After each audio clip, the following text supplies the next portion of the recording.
Stunning scenery here. Stage 8 of the Tour de France. Pau to Bagnères-de-Luchon, 184 kilometers long and 4 massive climbs for the peloton to take on, starting with the one that they are on right now, the Col du Tourmalet.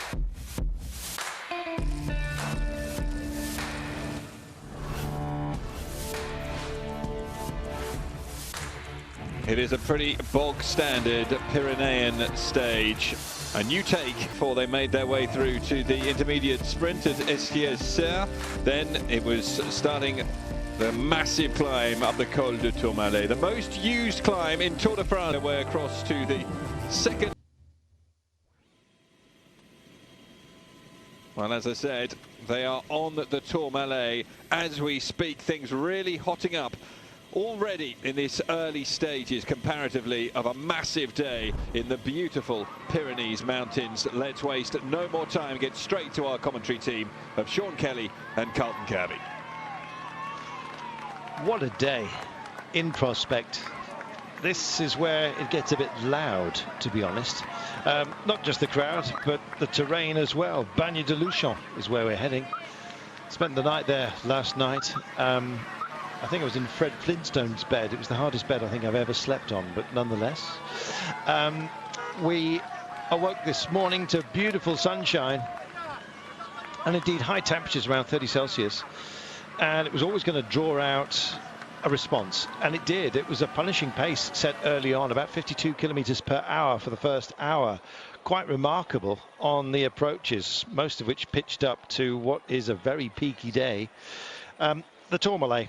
We're just about to crest it in a few moments' time. It's one of the big military installations up here with an observatory, the Pic du Midi de Bigorre. I'll tell you a little bit about that place a little bit later on, and a security issue. Overzealous security man on the gate. His name was Olivier Laurence. I'll tell you about him, and it's quite a tale. Meanwhile, back down amongst our brave, we had Thibaut Pinot and Rafa Majka just peeling off the front of the pack once we got through the intermediate sprint. It's taken by Michael Matthews. Of those concerned with the green jersey competition, Peter Sagan was the only one to score points, took 2 points, so moved to within 5 in the green jersey competition behind Kittel. It's a competition still led by Mark Cavendish. We'll see how it pans out at the end of today. So Pinot and Majka got themselves extricated, along with Giannisson from Cofidis. Giannisson faded pretty quickly, but one man who decided to pick up the pace and just change his tempo, really. Tony Martin, beg your pardon, I've actually highlighted the wrong Martin here. That's highlight pens for you. So Tony Martin, yes, he of the tempo setting that just does such an amazingly brutal job, sort of punishes himself, and in so doing punishes everyone else around him. Could well be a long-range winner today, the likes of Tony Martin, but we've still got over 100 kilometers to go, as you can see, and we're about to get to the top of the Tourmalet. It's still going to take some time, so you haven't missed a whole lot. This is the first all-category climb of this race. We've got 2 single categories still to take, and of course we also have another mountain in the meantime. So there is plenty for us to be concerned with today. To my mind, the descent off the Tourmalet and through the Mongy, you get some spectacular vistas as we continue to head down. It's 17 kilometers of out-and-out descent. Some who have been tagged off the back may well welcome that. Team Sky doing a terrific job, as you can see, of just trying to stay in touch, and they're being lent on today. Both they and Movistar expected as the main challengers, with Quintana and Chris Froome, title challengers that is, ultimately. They're expected to do the work, and they've picked up the mantle. You can see that Astana with Aru are also there. Vincenzo Nibali, well, he got the Combativity Award yesterday, which is a bit of a strange one. I think that was coming, should have had the stage and that, but nonetheless. He's off the back, along with Julien Alaphilippe, who is also struggling today in the temperatures which are nudging over 30 Celsius. At this altitude, a little bit cooler, but certainly down in the Vales, very, very warm indeed, and so fluids are going to be at a premium. They may well take some water from spectators, but if they did, it would just be to douche themselves, I am sure, on what is a going to be a fascinating day. A battle of attrition, I think you might say, Sean, with 4 really, really nasty peaks. At least it's a run downhill to the line at the end of what's going to be a huge day. Well, I don't think the run downhill is going to make it any easier. You know, you have 4 mountain climbs to get over, 2 first category and no category, which we're on at the moment. We see the leading group of 3 riders, the Col de Tourmalet, which is a monster. It's 19 kilometers, and you know, it kicks up to very, very high altitude, 2,115 meters. So it's a big one to start off after about 65 kilometers, pretty much on the flat. And then we have a lot of other ones. We have a second category, and to finish off we have 2 first categories. So it's a huge day, and I think it's going to be one of the big days of the Pyrenees. Will be the biggest one. Will tomorrow? Some people are calling tomorrow the Queen stage, but again, it's the riders who make it. And the way it's riding at the moment, we can see a lot of riders losing contact on the first climb of the day of the Tourmalet. That tells the pace being set by the front end of the peloton is very fast. And we can see 2:20 at the moment for the group out front. There we are, and here they are as well, just ebbing slightly the incline that we're dealing with on the Tourmalet. They're kind of steady climbs today, although the steepest pitch on this one is the final kilometre, and they're just about to come to that. They'll then have the Val Laurent-Azay and the Pays-sur-Aude to deal with along the way today. We've got the Orquette as well, which is maybe not familiar to many of you. It's only category 2, but it's still a proper test as well along the way. And of course you've got the Mongy Pass to delight you on the descent. It's going to be 17 kilometers of descending off this one before we bounce almost immediately into that second category climb, and 10 kilometers of descent with the only flattish part of the day around 7 k's before we take on the Col de Laurent-Azay, and then of course the Pays-sur-Aude to finish. Here's Arnold Janssen. He was part of a 3-man attempted breakaway, of which he unfortunately had to back out of. Cofidis, described as a team with no hope. Pinot, of course, from Prestigia, they're describing it as the team with no leader. And Rafa Majka from Tinkoff, a team, well, we thought it got no future, but it may well be that that future is a bright one. I think perhaps the question marks over the future by Tinkoff have caused a little bit of disquiet amongst the riders, of course, wanting to ride very well and badge themselves up for a contract later on. There's Julian Alaphilippe, and I believe he's just left Nibali behind, but nonetheless he's spinning up now. Looks sprightly as he looks at the camera, but that may well be a good bit of kidology. Will he relax into the day? He's being asked a question here by the cameraman, but deciding not to answer it. He did get the white jersey put upon his shoulders last night, but Adam Yates, who crashed into the barrier, that incident meant that we had a count back to the 3 kilometre mark, and so he trails Alaphilippe. He trails in the Young Riders competition, trails Yates by 1 second, and he's 3rd overall, but riding like he's going to be further back than that by the end of the day, Sean. Well, I think Alaphilippe, I certainly had my doubt about him in the beginning of this tour. A lot of people talked him up for general classification, but I think it's a bit too early to start doing that. His first big 3-week tour. He is a great 1-week race rider, but again, the Tour of France, it's certainly a more difficult one to digest, and he's having the problems already. Not looking good from today, because losing on the first climb of the day, it's not a good sign at all. Sometimes riders can recover because they're not in the rhythm for the first climb, but it's certainly not a good indicator for Alaphilippe at the moment. Well, you said he's a good week-long racer, Sean, and we've done a week of racing, so there you are, underscoring exactly what you're saying. We race on. It's 9 days, of course, until the first rest day. So today, punishing, and tomorrow, potentially even more so as we head up to Andorra. And look at this beautiful, sinuous approach that we've got right now. There's the Alaphilippe group. In fact, it's Alaphilippe, and he is 4 minutes off the lead. And so he's, well, 1 minute and 41 seconds down, or he was before the clock changed, on the peloton, which is being led by Sky, Movistar and Astana. Well, you might think it's a big ask to be a part of a successful breakaway, but Sean, we've seen Tony Martin do some very, very long pushes in this lumpy terrain, which he now seems to be more at home with these days. He's certainly found his mountain goat's legs, has he not? I guess we can't discount it as a possibility as we just look back at Julien Alaphilippe. No, well, we've seen Tony Martin win stages in the Tour of France, and very, very mountain ones over Ballon d'Alsace, and a real difficult stage that was. It was in a breakaway and, you know, just rode away in the end, and that is Tony Martin's style. He is such a powerful rider. He just go on, and when you're riding the climbs at a steadier pace in a breakaway, he's able to do that. Of course, when he stays in the bunch, when the teams of the domestique really up the pace and make it very fast in the climb, that's where he's not able to match the big favourites of the race. But he can go on all day, and out of a breakaway he's very solid. But, you know, with Micah here, with Pinot, and an interesting one to see Pinot up there after really, you know, struggling yesterday.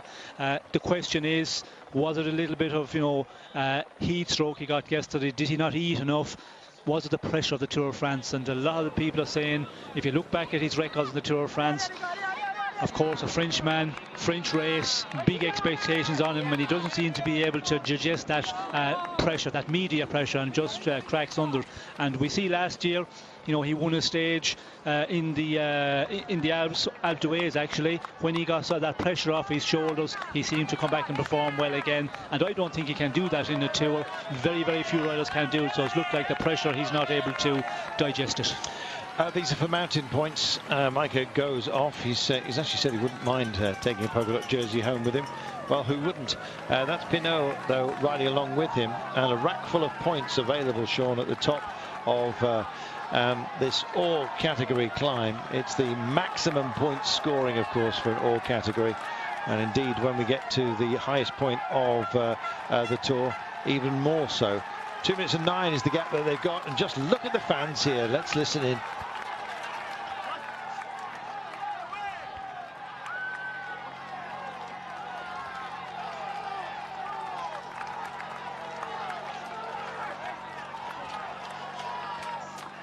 It's a spectacular sound, Sean. They're roaring them on, and they take a lot of encouragement from this, and Micah just heads ahead of Pinot, almost knocks his front wheel away. I think Pinot wasn't expecting it, and responds as well. They're having a proper battle up here. This is great to see, Sean. Well, of course, they are having a big battle, because this is, you know, the maximum points for the mountain classification. The leader, of course, Thomas de Gent, we did hear him going in the attack very early on the stage. He's a total of 13 points leading that classement, but here at the top, 25 points for the first over. Oh, Micah goes again, but Pinot's got the measure him, has he this time by? He knows the danger is there, rapidly approaching into the hoarded section, so they have a little bit more space to play with, and it's going to be Pinot that crosses the line, and that'll be some sucker, I suppose, for him, just giving him a little bit of how can I say, maybe just easing the pressure somewhat from that being described by Sean as to what's been heaped upon him ahead of this race. Well, he's virtual leader of the polka dots, and he may well have more of those points by the end if he continues to race on. So we crest the Tourmalet, Sean, and it'll take another couple of minutes before everyone else comes through. Tony Martin's made it, though, the toughest climb of the day. Good work. Yes, well, Tony Martin, we did see there when they started to just push on them accelerations, and Pinot and Micah doing that. Tony Martin not able to follow, and exactly what I said, he can climb at a real strong pace. You know, he's coming over the top there. What's he got? 20 seconds, maybe 25 seconds down on our two leaders, and he will make it back on the descent, because there's still a long ways, and the two out front are not going to, you know, really push big time on the descent. But you know, looking at Pinot there, looks like he's back into, you know, that fighting and aggressive style again. And his director sportif Thierry Bricot said the two are nice, Pinot, and he said the moment he gets, you know, out of the position where the pressure's on, he seems to be able to perform, and that's exactly what he's doing on the climb here to the Col de Tourmalet. Good stuff. Oh, great to see. There's going to be so many conundrums that are going to have to be answered today.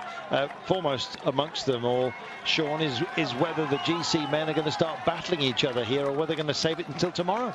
Well, that's something you never know. Within the teams, there's tactics, but you're not going to know that.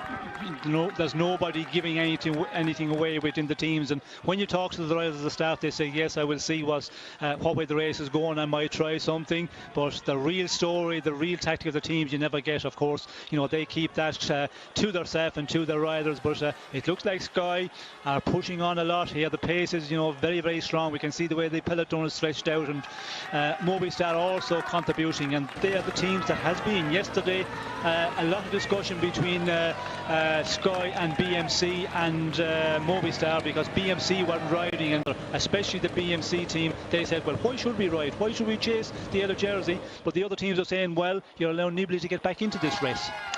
And getting back in he was before we started today, but it seems that he's gone the other way. That's Malius Frank as well, team principal for I Am Cycling. They'll be relying on Jarelson Pantano, I imagine, later on today. We'll see this. Daniel Tekelhammer as well, a former wearer of the polka dot jersey, also struggling. Team BNC leading the team competition, and you can see Amel Moynard just coming up. Here we are then, we're on the descent, and it's Micah leading Pinot at the moment, with Tony Martin trying to close the gap. Thibaut, nouvelle étape pyrénéenne aujourd'hui. On va forcément vous reparler de celle d'hier. Comment s'est passée la soirée? On a dû beaucoup discuter, beaucoup cogiter. Well, you said the Pyrenees today. Have you been discussing it? Yeah, well, we've been kind of dreaming about it. I know things haven't been going well, and obviously we're talking about the future, and this stage was part of the future, and I'm feeling better. What's been the problem? Well, you're asking many questions, but we haven't got too many answers at the moment. We're just going to have to wait and see what happens. We're confident with a couple of weeks remaining that I can do something. So what about today's briefing? What have you been discussing? Well, we haven't changed anything. I have to be in a good position, and I also have to be aware of myself and how I'm feeling. Avec Sébastien, avec tous les garçons aujourd'hui. And we'll see if we can do something better tomorrow. On s'attend une journée galère encore, ça va être sans répit. Ouais, ça va être une étape very très dure, hard donc on verra comment se déroule la première partie de la course. It's going to be difficult. S'échapper, ou si justement ça va être Let's see if there's a breakaway. Donc and if the favourites want to come and play with us. De plan au départ quand même. On va essayer de we can't tell really from now, at the moment, before the race starts, what opportunities are going to present themselves. Well, he's taken his opportunity and gone for it. There's Vincenzo Nibali along with Julien Alaphilippe. French camera's kind of lingering a bit too long on Alaphilippe for my mind today, but good to see Nibali within this group as well. Not good for Nibali, of course, but at least I guess these guys have got some allies right now, and they're going to have to wrestle this mountain and a number of others as well today. This is that beautiful rundown that is always a pleasure, Sean. And when we come to this this gap in the pass here, it really is breathtaking. I'm sure the cameras are going to show us the very best of it. It's a wonderful part of the world to play with. Well, it's wonderful if you're in the race in the Tour de France and you're out in front here in the leading group. Well, then the sensations are great, and you know the morale is great. But if you're like Nibali and Alaphilippe and you're dropped on the first climb of the day, and you know still with over 98 kilometers to go, when you get to the top of the Tourmalet, it's not a nice feeling, and it's certainly not a nice place. But you have to get on with the business and you know, try and limit your losses. But I think 4:42 we did see for Alaphilippe and Nibali there, 2:20 for the bunch when they came over the top. So they've 2:20 down already, and it's going to be difficult for them to make up that on this long descent, as we see Tony Martin here going down 75-80 kilometers per hour. We go through La Mongie very shortly, and then it goes on down for a long time, and we go to this the next climb of the day, which is a second category. So we'll be considering all kinds of things today, but we'll be grabbing it presumably on the descents. You got this beautiful pass, and what do you decide to do? Base your architecture on egg boxes and Lego. It just defies belief. But anyway, we'll get back to some more exposed and beautiful vistas in a few moments. The descent goes on. We've had a few sticky moments as well. There was an unguarded concrete pylon moment a few moments ago while we've been away. Thankfully, riders went both sides of the aforementioned what looked like a mountain runoff bridge. So it's sort of a covered veranda, does that make sense, over the road.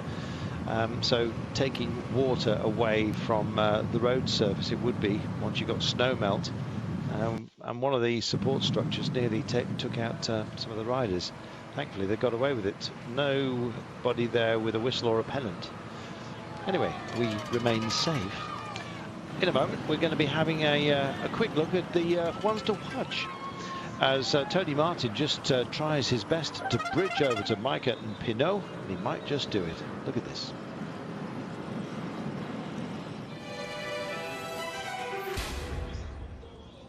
First rider to watch today in Roman Kreuziger, who is already calling in Tinkoff team on Tour de France. So he's 11 seconds behind Chris Froome, and the team could really play a great strategy on sending him up the road and see what happens. Another rider, but who's at 47, and why not getting the yellow jersey from his teammate Greg Van Avermaet. Tony Martin makes it over, allows himself a little toot, some sustenance, and we're almost immediately, Sean, kicking up yet again. There's very little flat today. There's a 7-kilometre section between the descent of the next climb and the introduction to the Val Laurent, but they are going to be climbing almost straight away again once they get to the bottom here, still sort of heading downhill slightly. Yes, well, they are a little bit on the flatter section now, but that is a little short section, and you start to kick up again. You know, the next climb, La Hourquette, which is a 8.2 kilometre climb, not maybe the grade as steep as the previous one, the Tourmalet, but again, it's just that wearing down effect over 184 kilometres. There's I think 50 kilometres of climbing, so it's going to be a day where, you know, in the end, and it's in the two final climbs, the two first category climbs in that final, that's where I think we will see it really kicking some of the riders and hitting some of the riders big time. Nibali wants to make up ground, Alaphilippe likewise, and they've gone on what looks like to you and I a suicide mission. Let's hope that they stay safe. There are memorials dotted around this part of the world, as we all well know, but look at Nibali and Alaphilippe go for this, Sean. They look fearless.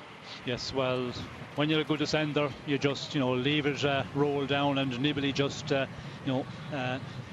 stay off your brakes, leave it flow through the corners. Some of the corners are a little bit tight. You might need to feather your brake a bit, but other riders, you know, they go heavy on the brakes. Then they lose 5-10 bike lengths. You have to make that effort to get back in there. It's the according effect, and, you know, all of that will count as well when you get to the next climb. Nibali, you know, so confident, but Alaphilippe descending very well in Nibali's wheel. There we are, and swapping duties with him as well. Nibali happy to follow on. That shows a great deal of respect, but it's an absolute chasm they've got to make up. They were 5 minutes down as we got over the top. Even if they found a minute on the descent, which would be pretty handy work, that's still a lot of ground to make up. We will be climbing again in 4 kilometres time, so they're still descending, as you can probably tell from the terrain here. And it is absolutely beautiful. The mountains here, Sean, extraordinarily green. And they have a warmth about them that's absolutely, it's just so pleasant to see. Well, pleasant to look at, pleasant to see, but when you have to ride in the race over these ones, well then they are difficult, but certainly, you know, lovely part of the country. And if you want to ride your bike casually, well, there's no better place than in these climbs. Casually is about my limit. 81.6 kilometres then, 2 minutes and 13 they've got over the Sky group, but downhill or uphill? You drop me off at the top, I'll be fine. These guys, they've got to take all of these peaks, and they've got to do it quickly. Setting a tempo actually is more of the style today, Sean, because the one thing that these climbs do have going for them is really quite even gradients on the approach. Many riders saying that setting your tempo, your best possible tempo, and just sticking with it is the way to go. Well, if you're out in the breakaway in front, you have to, you know, set a tempo when you're out there for a long time. And as the riders here, we have on our picture the 3 leaders, which Tony Martin making it back in here on the descent. You have to, you know, just ride the climbs at a steadier pace, but looking at the advantage, 2:11 over the main peloton. Sky are not allowing these guys to get a big advantage, and that is looking dangerous. I think they're going to try something. They want to keep this race alight. And if you keep the stage victory out there for grabs, well, then there's a lot of riders going to attack, and possibly Chris Froome himself feels that he can do something. And Sky, they are, controlling, but also we can see Movistar also up there and giving a lot of help to Sky as well. So it's the two big teams of the race between the two outright favourites are controlling affairs. Well, last time Chris Froome, of course, went very, very quickly, very early on some of the big climbs. The course this year, Sean, has been designed to sort of keep us in suspense and as to who are the dominant forces within the Tour. And I guess in that regard, it's been a huge success so far. We've had a week of racing, and there's still more questions than answers at the moment. Well, there's definitely a lot of questions, or a lot of questions to be asked, and we have to wait for the answers. And that's going to, come today for some riders. I think again we will see some riders today who are, targeting the top 5 in general classification. They will maybe get into difficulty today. The way the race is going at the moment, I'd not be surprised if we see some of those guys. And we've had that already, but looking back at yesterday, the Col d'Aspin, we had that 7 kilometers downhill. It wasn't an uphill finish, and we all know, as I mentioned yesterday, when you give a real difficult uphill finish, first category, 12 kilometers plus, Chris Froome, he is very dangerous, and he's done that, on the 2 occasions he's won the Tour. He's really, took a lot of time out of the other big favourites, and I think the organisers didn't want to allow that to happen this year, and keep the suspense in the race, and it's certainly in it all the time, and it's going to be, I think, unless there's a big change today from the top men in general, that will go on for a number of days. Mission not achieved with Nibali and Alaphilippe still over 5 minutes from the breakaway. There's the peloton at 2 minutes and 17. So a minute and 43 seconds and more, 45 seconds, 46 for Alaphilippe and Nibali, and a little bit of a rueful shake of the head. You saw Adam Yates, who's wearing the Young Riders jersey classification. Orica Bike Exchange were livid yesterday after the collapse of that bridge. Nonetheless, they are second place with Adam Yates. Greg Van Avermaet, who rode so bravely yesterday, maintains a lead of 5 minutes and 50 coming into today, but we expect most of that gap, if not all of it, and maybe more, to disappear today. But the power of yellow is a very, very strong thing. A little bit of witchery there. Maybe you're going to need to cast a few spells if you're going to achieve glory. We'll see if they do exactly that. We'll take a break.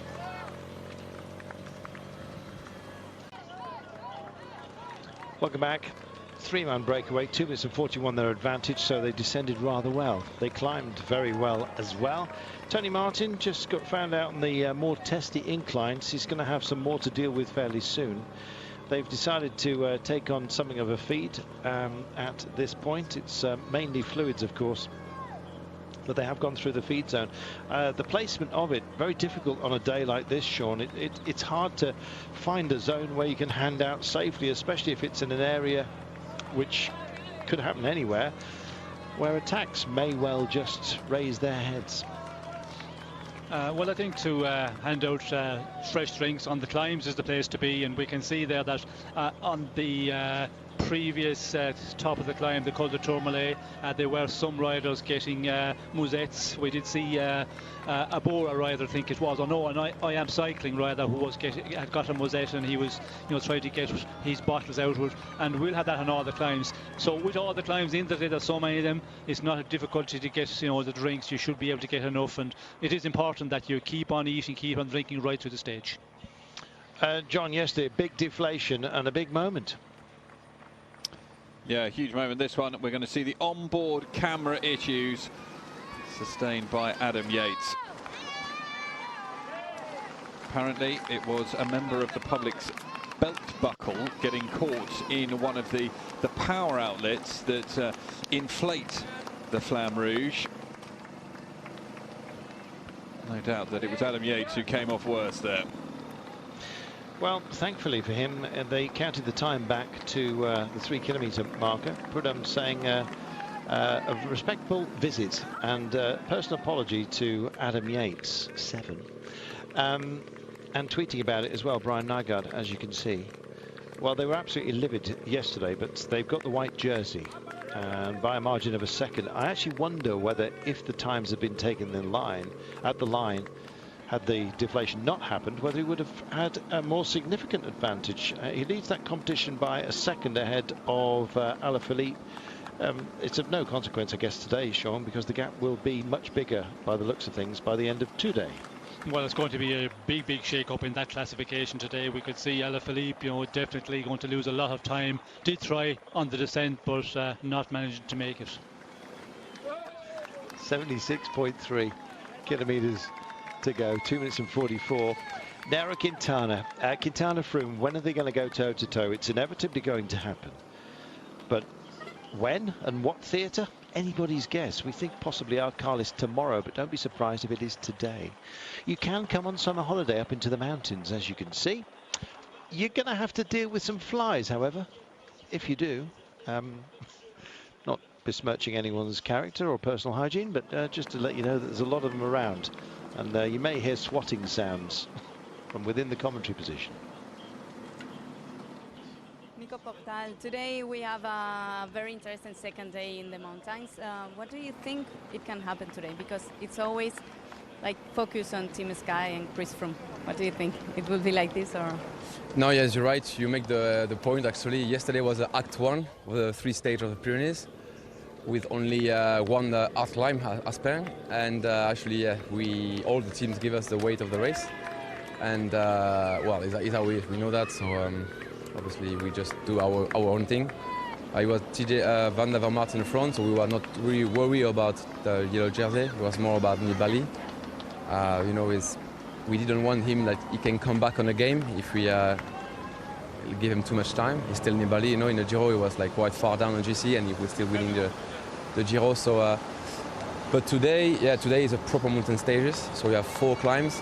Let's say, to make the thing easier for the public, is 1,000 meters each climb, so it's a long stage. 4,000 gain of climbing is a typical Pyrenees stage, and the particularity is like you drop down after the last climb in Peyresourde and you finish on the descent. So there must be like a kind of war, you know, between the GC contender on Peyresourde, but I would say there's like 50% chance to see like a really big war. But the next day we have the stage in Andorre, in Spain, Andorre, and this is a really hard stage. So you had 1,000 more meters of climbing. So I think the transition between today and tomorrow is going to be crucial. And if you give everything today and you're a little bit on the trouble the next day, you can lose everything. So it's going to be like we need to be ready for in case a hard race, and maybe take some advantage on the last climb. But if we're under control and if everything is fine, then we maybe just focus more on the next day and try to do something on the next day. It's this kind of day where it's a bit tricky. If there's an opportunity, because the race go hard on Peyresourde and Nairo attacked, so you know you have a kind of 20 guys left, 5K from the last climb. You can say, let's try to put more pressure. Maybe we can gain some time. And if you see like, okay, he's more controlling and the pace is so high and we have 5K from the top, so okay, that's fine for today. We don't want to risk too much, maybe lose some time, but then the next day will be a target day. Do you think we can expect a new yellow jersey today? Well, that's a good question actually. Could be, yeah, it could be. I think Van der Vermaat yesterday, went on a break and he spent a lot of energy. He lost quite a lot of time on the last climb and his 9K climb. He's going to have a hard day for sure, yeah. So, yeah, we could expect a new yellow jersey. I mean, we have Movistar really well placed for that. I don't know what they're going to do. Only focus on GC, or maybe why not try to win a stage with Valverde, or just move up on GC and take the yellow. Don't know how it's going to be Adam yet. Maybe someone a little bit further back, you know, 3-4 minutes down on GC could go on the late break and take the yellow, but for sure, I guess that's going to change. Yeah, yellow is going to change. Thank you very much. Thanks. He speaks well, Nicolas Portal. 37 years of age these days. I guess he could have ridden on just a little bit. He's had some stage wins, important ones in his career as well. He speaks very well, Sean. He's kind of like an open book, which is always a delight when you ask an honest question and you get an honest answer.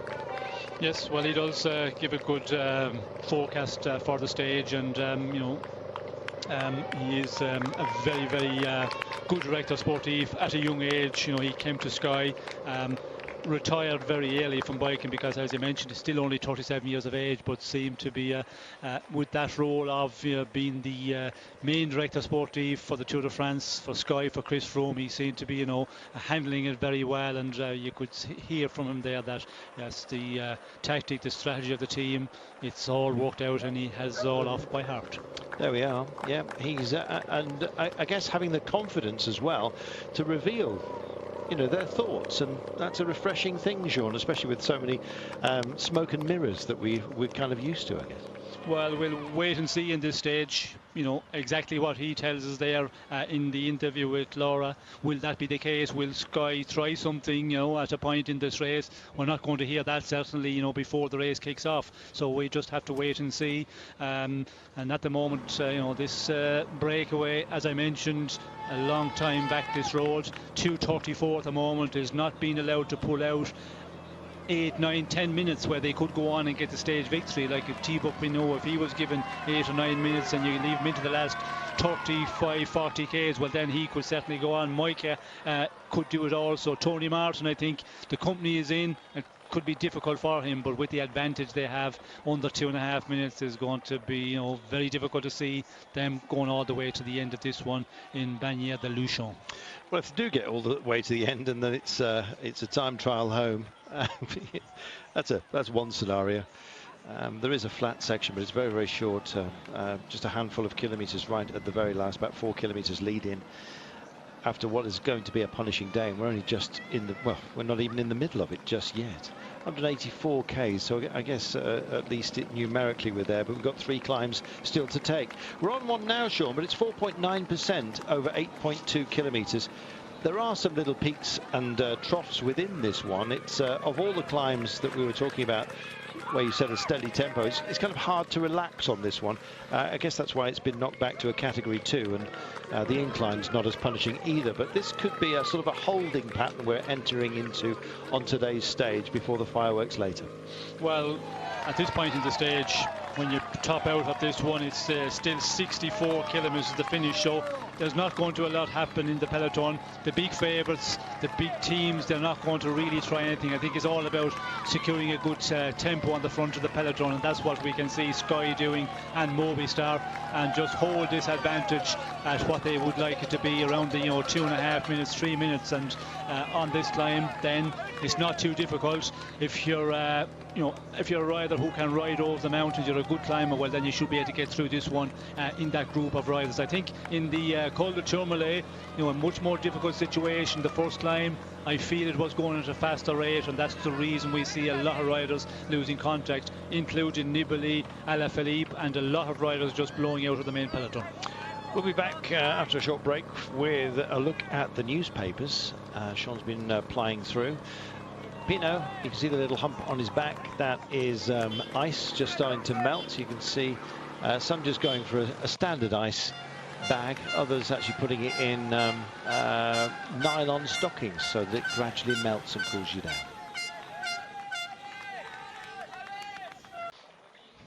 Welcome back. The Tour folding back on itself, using some of the same roads that we were on yesterday. I guess that's the character of this part of the world, Sean. The climbs are familiar, and they're quite close together, aren't they? Well, you're in the middle of all the big climbs here, and we see the stage town finish yesterday. We're just going through that at the moment.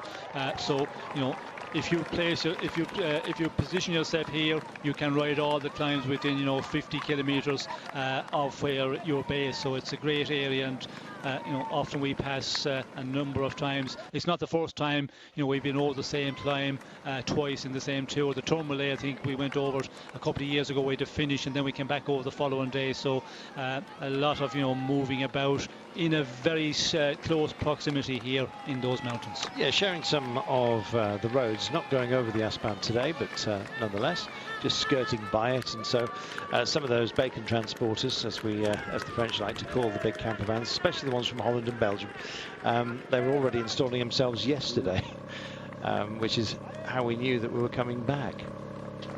Rafa Mike is in the break. Did he let Laura Messiger know that he was going to be in the break? Or were there a few little porcupines? Let's find out. Well, Rafa, you're a big name for today's stage. What do you have to answer to these voices that point to you like big favorite? You know, for us, it's no easy now, and we have two leaders, Alberto and Roman, and I need to stay there because yesterday I'm also a little bit suffering, and it's no easy for me now. After the Giro, I do it some rest, and it's coming condition, but for now I need to a little bit wait and maybe for the Alps. And today I don't go breakaway, and I stay with Alberto. What do you think will the others do? I think so. Before the Tourmalet is not coming breakaway, and should be hard race because it's like more than 4,000 in altitude. It's no easy for everybody, and but for now it's not so warm, and I think so. Also Alberto is coming better, and we still fight, and we still don't have, like, you know, it's still objective win with Alberto Tour, and it's still long time, and it's like more than 11 days the stage, and I think so Alberto's feel better, and today a little bit, you know, you need to be survive, and first of all, it's not surprising that we see Kreuziger allowed to ride his own race, because Contador was looking in major difficulty 48 hours ago. So it's now the team would say, look, Kreuziger cannot do a lot for Contador in the final, just leave him do his own thing. Hopefully there'll be another rider maybe to be with him, but he can follow the other riders, and by that you're not going to, you know, take the possibility of Kreuziger doing a good Tour of France here, maybe in the top 5, certainly in the top 10, so leave him do his own race. But Micah there, you know, he said, well, I'm not in good shape, I don't think it's going to be my day, it's not going to be warm, he actually said as well. He's totally telling a lie there, because it's 30 degrees out there. Oh dear. John, you've got a theory about these interviews with Lara. Well, I've just got a theory about. I have a feeling that the riders might be. They know that Eurosport's probably the most watched channel when it comes to cycling, and just on the off chance that anyone else might be listening in or watching in, they're just sort of, oh, just feed them a bit of a dummy run there, and so everyone goes, oh, Micah, he's sticking close to Alberto today. We don't have to worry about him, and he zips off up the road and gets away in the breakaway, and he's now firmly settled in that. So I just wonder if Eurosport has become the channel of the double bluff. Quite possibly. As you say, we are the home of cycling, so why wouldn't you play with it? Simon Gerrans, we were talking about the lack of success that's been coming the way of Orica Bike Exchange, and the apparent double header that seemed to, like a serpent that can't think of which way to go. Matthews and Gerrans seem to be cancelling each other out. Matthews is leaving, we remind you. He's heading off to Giant next year. I'm not quite sure who their sub-sponsor will be, but he's going to be replacing John Degenkolb, who's also leaving. So there's a few mixes and matches. Degenkolb hasn't actually fully decided where he's going yet, but he has disengaged from Team Giant for next season. That's been announced this morning. Yeah, there's been several other things as well which have crossed Sean Kelly's mind due to the papers. One of which, actually, Sean, is Oleg Tinkoff, as never seen before. Well, apart from his mum. Well, I'm not sure if it's not seen before, but it's, you know, posted. It's up on the L'Equipe, the French newspaper, the sports newspaper, and you know there's a number of riders and quite a big photograph of the Tinkoff team car. Mr. Tinkoff himself at the side of the car, and there's somebody from the team standing on the roof with a watering can and pouring it on Mr. Tinkoff and having his shower, and we can see a cameraman also there from some of the TV stations. He's also in the shot. He's filming it as it all goes on. So even a millionaire have to take this shower at the side of the roadside. Yes, they do, at moments such as this. But yes, the headline is Oleg. Bless him. Yeah, he's in good nick. I'll give him that. Yes, he looks in good nick. He does. For a guy of his age, he's no spring chicken, as they say back in Ireland, but he rides his bike regularly, and of course he's here on the race. But that's the reason he's out there after, you know, doing a certain distance on the road, having his shower there, and then going on and maybe joining into the race, the feeding station, something like that. So he's very involved in the team, loved his biking, and that's important. That the big boss of the company, the owner of the company, or the bosses of the company, if you get him involved in cycling, well then that is the way he can get the sponsorship to come forward. Dan Martin bouncing beautifully within this group. He doesn't live that far away from Andorra. In fact, does he live in Andorra itself, Sean, Dan Martin? No, he lives in Girona. There we are. Sorry, I could be. No, he was living in Girona, yes, and he's moved to Andorra. I think he's moved to Andorra in the last year. That's another one of the riders. Yeah. There's so many of the riders here. Simon Gerrans also is another one who lives in Andorra. I was looking at one of the papers the other day, the list of riders. It's a big number that's living in the Andorra area. It's spectacular. Spectacular countryside to play with. Yeah, I thought it was right, and then when you asked me, I thought maybe I've got this completely wrong. But yes, he does live locally. So this, I guess you might say, is pretty much home ground for Dan Martin. He's functioning very well.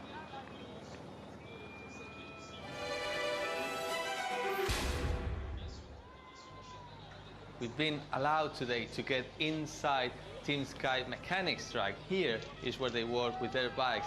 There's some mountain stages coming up. That's why we want to show what's going to be Team Sky's lightest version of his road bike. It is the Pinarello FA, but this time it's the extra light model. This is Geraint Thomas specific bike for the mountains, and it's very light. Apparently they save some weight with a different color paint compared to that one, for instance, and some specially inserts of carbon that are normally inside the frame. They change them, they reduce some weight, they reduce some carbon layers, and they probably put those layers in a different direction, again, to create a super light bike. But we need to check that out and see how much the weight of this bike is. The scale is on. Let's hang the bike in here and check exactly how much it weighs. 6.8 kilos. So it's slightly over the 6.8 minimum weight allowed by UCI. We can guarantee this bike is as light as it can be. It's a limit. They get as close as they possibly can do without bridging, of course. As we mentioned yesterday, some club riders actually manage to have bikes that are lighter than the pros, and when you start factoring in new materials like graphene, it's almost limitless how light they could be. If you had a helium bike, that would be something else. Yeah, helium has been used incidentally in tyres. There are other strange devices that have been used in the past, but anyway, 5 kilometers to the summit, and more of a grind than an ultimate test, as you can possibly see, but the pace being kept up by Sky, Movistar, Astana. Tinkoff still very much involved and interested, and the hurt that's being reflected down the mountain has taken quite a few prisoners today.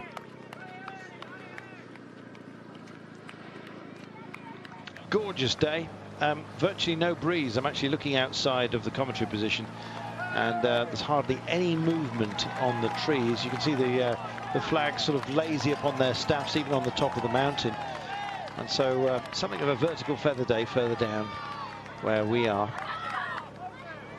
In 32, gaps coming down, Sean, with the push on from Team Sky and Movistar, who are just eating into the gap. Yes, well, it seems like Team Sky, the team, are contributing everything at the moment. We don't see anybody from Movistar there in the first 3 or 4 places, so it looks like Sky are just continuing to work away at it. And when you have the riders like Sky on the front, we did see there that the rider Mikel Landa, who came to Sky this year, we remember last year in the Giro, the great race he had, and when he was riding for Astana, and he was disappointing in the earlier stages here, but looking like he's back to his old style here in the mountains, tapping away at a really strong pace. And you look at the peloton here, 45 riders maybe, and still when we get to the top of this one, there's still 64 to go, and we did see, was it 5 there to the summit of this one,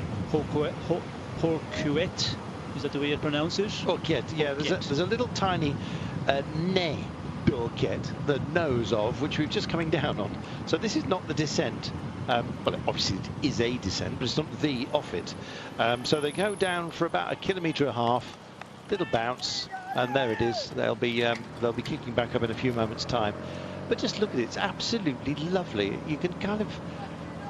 People always say, what's the difference between the Alps and the Pyrenees? And I rather dismissively say, well, in the Pyrenees, you're never that far away from a sandwich. But it's more than that. It's kind of a warmer environment in many ways than one. Naturally, of course, when you get up to Arcalis tomorrow, you're going to think differently to that. But when you get to the scorched, open areas of Ventoux, etc., it's different yet again. It's a spectacular place, though, and it kind of feels like you could imagine living here, whereas some parts of the Alps you can just imagine nobody living there. So, yeah, I don't know. It's more hobbity.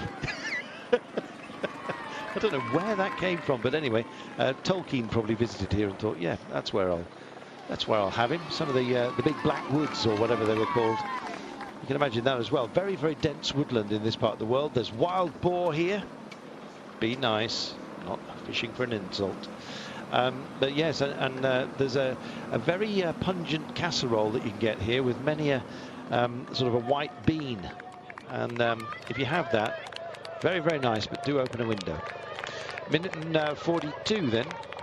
And time for a little chat to a big man, if not in stature, certainly in prospect, Nairo Quintana. Nairo, segunda etapa de montaña consecutiva. ¿Cuál sería el escenario ideal para ti hoy? Second mountain stage. Hoy vamos a ir a la What do you espera. think is going to happen today? ¿Qué pasa? Es un día muy largo con muchos puertos We y muy are duros. going to set off and just see what happens up in front. There are 4 very difficult climbs today, so we're just hoping to get through the day primarily. Do you think you might be in the yellow jersey by the end of today? Hay posibilidades de que pueda cambiar el líder hoy. Well, yeah, they're definitely. You know, when Nairo Quintana is a little old man, I think he's going to sound exactly the same. He's got that sort of mountain throat to him, hasn't he? And as a living at altitude. He's one of those people whose school picture looks very much like his retirement picture. Yeah, it's just hard to almost age him, but he's still very much a young man, Sean, and he's very much amongst the duo, favourite duo, I think him and Chris Froome, for this race. He's got so much being spoken about, Quintana, for very good reason. Well, he has proved already in the 3-week tours. He's won the Giro already. We did see that, and last year, like, he put up a famous battle in the Alps, although he lost time in the earlier part in the Netherlands when we started there, the first road stage after having the prologue in the very windy conditions. That's where he lost all the time. He was down on Chris Froome going into the mountain stages, and we did see that penultimate stage to Alpe d'Huez where, you know, he did put Chris Froome under difficulty. So he is getting closer, and now the question is, how good is he going to be in the stages today, tomorrow, the next days in the Pyrenees, and then when we go to the Alps, because we have some major stages there as well, and that penultimate day once again in the Alps into Morzine, that is going to be a big one. So everybody is talking, can Quintana, the time trials are going to be very important as well. The first individual time trial, he has to try and limit his losses there to Chris Froome. The second one, a mountain time trial, he should be, you know, in more of his terrain there. So it is going to be a battle. Everybody feels that it's going to be a battle between Chris Froome and Nairo Quintana. But will there be somebody else that maybe can get involved? Valverde, highly unlikely that he can match those two guys. Fabio Aru from Astana, the big Italian hope, will he be able to, you know, come to that sort of level? I feel to be difficult for him, but you never know. He could, you know, be prepared so well. Aru, we've seen, you know, he's proved in Giro, he proved in Vuelta last year. He's certainly, you know, a serious 3-week tour rider. Well, let's hope they all go well. In fact, everyone's got on the bike today, Sean, 198, and the record that we've already set, we set it yesterday, continues to be extended. It's great to see that the riders are able to sustain it, even those carrying injuries, and Of course, we're thinking about Sam Bennett in particular, of Bora Argonne. He's constantly getting back on the bike, and he's getting a lot of encouragement from just about every rider that comes across him at the back. Well, for Sam, last year he got sick before the Tour and he started in poor shape. He hadn't raced for 3 weeks, and this year he was really looking forward to it. Looked really good. Dauphiné, he was performing well. He was just coming up, so getting into better shape as the Tour approached. Unfortunately, the first stage, that big spill just around a kilometre to go, and he took a very heavy fall. Moorcough as well, we see him, he took a very heavy one as well, and he's a rider I think that Christoph has missed in the sprints, because he would be a great lead out man. So that is the risk of biking, and unfortunately for Sam, he's struggling on. Nobody wants to stop on the Tour. You're always hoping, if I struggle on, maybe I get better and get to the rest day, try and get a bit recovered and see can you come out of it, and hopefully he will. But it's amazing in the Tour that we have everybody in after so many days, and we're into stage 8, and all 198 riders that started in Mont Saint-Michel still with us. Thank heaven. Chavanel as well, still with us, very much so. He's been a big part of the engine room for Direct Energy. Sometimes misspent energy, it seems, Sean. They're one of the teams that we've been questioning their strategy, not least the lead-in for Brian Kokar. Very sort of different kind of day for them. But they're now changing to think of a different kind of race, as everybody is, of course. And today, so far, Sky look equal to the challenge. They look relaxed, Sean, almost threateningly so out front. Well, if you have a lineup as Sky have here in this Tour de France, when you look at the riders they have, it's an amazing team. You have Heino, Kirienka, Mikel Landa, Mikel Nieve, Wout Poels, Luke Rowe, Ian Stannard. 2 riders that can ride for 100 kilometres, 120 kilometres on the front of the peloton and control a breakaway of 8 or 10 riders.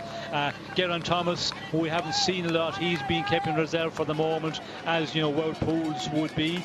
But that team, it's just it's an amazing team when you look at them names, and you can afford to put the riders on the front, because they are all huge talented riders, and when you've got that strength of a team, well then it's something that you can control the race without major difficulty. Any number of them, Sean, you could take and make principles within other teams, I am sure. It's that much talent is there. And then you see the people who left it, basically, like Cummings yesterday. He was part of the engine room for Team Sky, and now all of a sudden he's a stage hunter, and they're saying, well, maybe if he'd actually made the leap a different part of his career. I know people talk about his mentality and sitting at the back and the rest of it, but they say he possibly could have won even more than he's creating for himself in terms of victories now.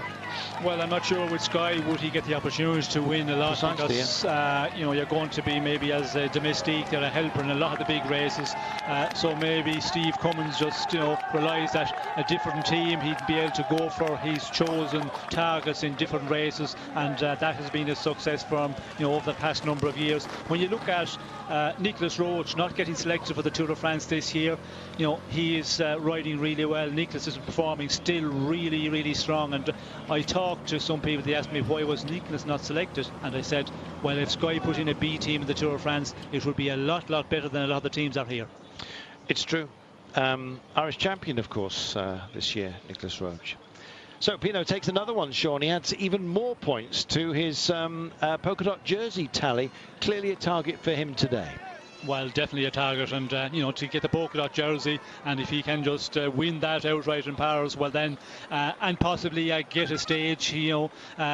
Not sure if it will be today, but he's looking like he's back to his best, and it's just amazing. Just less than 24 hours ago he was in major difficulty, and now he's out there on the front of the race. It's looking good. Pinot seems to have recovered, but we'll have to wait a bit more, because still a long ways to go. Can he last out all this stage? How long will he last out in front? But certainly a big turnaround for Thibaut Pinot from yesterday's performance. Question as to whether the tactic of Sky today is actually playing into the hands of the likes of Movistar. If they've got some stage hunters themselves today, then They're getting a free ride at the moment. Well, you say free ride, it's a punishing tempo that's being put on by Sky as they take on this next descent. We're going to take ourselves a break in just a short while. This is 10 kilometers downhill, and then there's sort of a catch zone really of 7 Ks on the flat. That's the longest flat section that we'll be dealing with today. There is another one between the Côte de Val-Laurent-Azé and the Pays-sur-Oude, but it has a climblet, new word, in the middle of it. So this 7 kilometre flat that we'll be on after the next 10. We'll see what happens, shall we? How will this day pan out? All questions will be answered, but only at the end. Welcome back. Big thanks to Caroline Stewart. You've reminded me of something that I tried to remind myself of as I was sitting down at breakfast today. It's Pays-sur-Oude, not Pays-sur-Oude. It should be the other way around. Well, only in my mind, obviously. But yeah, Pays-sur-Oude. So sorry if I keep doing a spoonerism. Is that right? Anyway, we're on a descent, and a couple of questions have popped in. One of which is, could you please tell us what that casserole was that you had for lunch? I'll tell you after I've opened the window. Yeah, it's... we're trying to find out the name of it for you. It was actually barked at me by the chap who sort of slopped it onto my plate. I might have it. Absolutely delicious it was too. Do you have it, John? I think so. If it's Ola Aranesa. Yeah, that's it. There it is. Thank you. That is the one. Ola Aranesa. You can actually have it with bacony bits, or if you're feeling more hunty, you can get a wild boar, which works just as well. Otherwise, you just go to the butcher. Anyway, John, moving on. So let's talk souffle quickly. Okay, well, a very quick rally through. Well, if I can do it slowly, that would be great. Souffle is today's recipe of the day. Now, a bit of a challenge. I've never made a souffle before in my life, and there are many people out there who say, well, you can't call yourself a real chef until you've at least tried to make a souffle. So I had a stab at a souffle, and it was very, very tasty.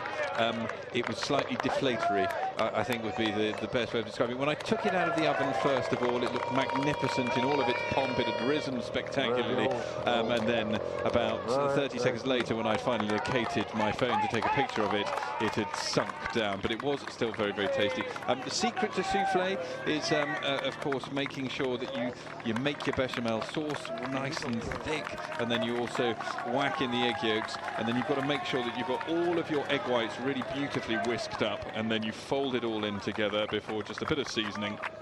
Put it into your little ramekins, and we happen to have some very lovely little Le Creuset ramekins, which come from over 10 years ago when I got married, and they're perfect for making souffle.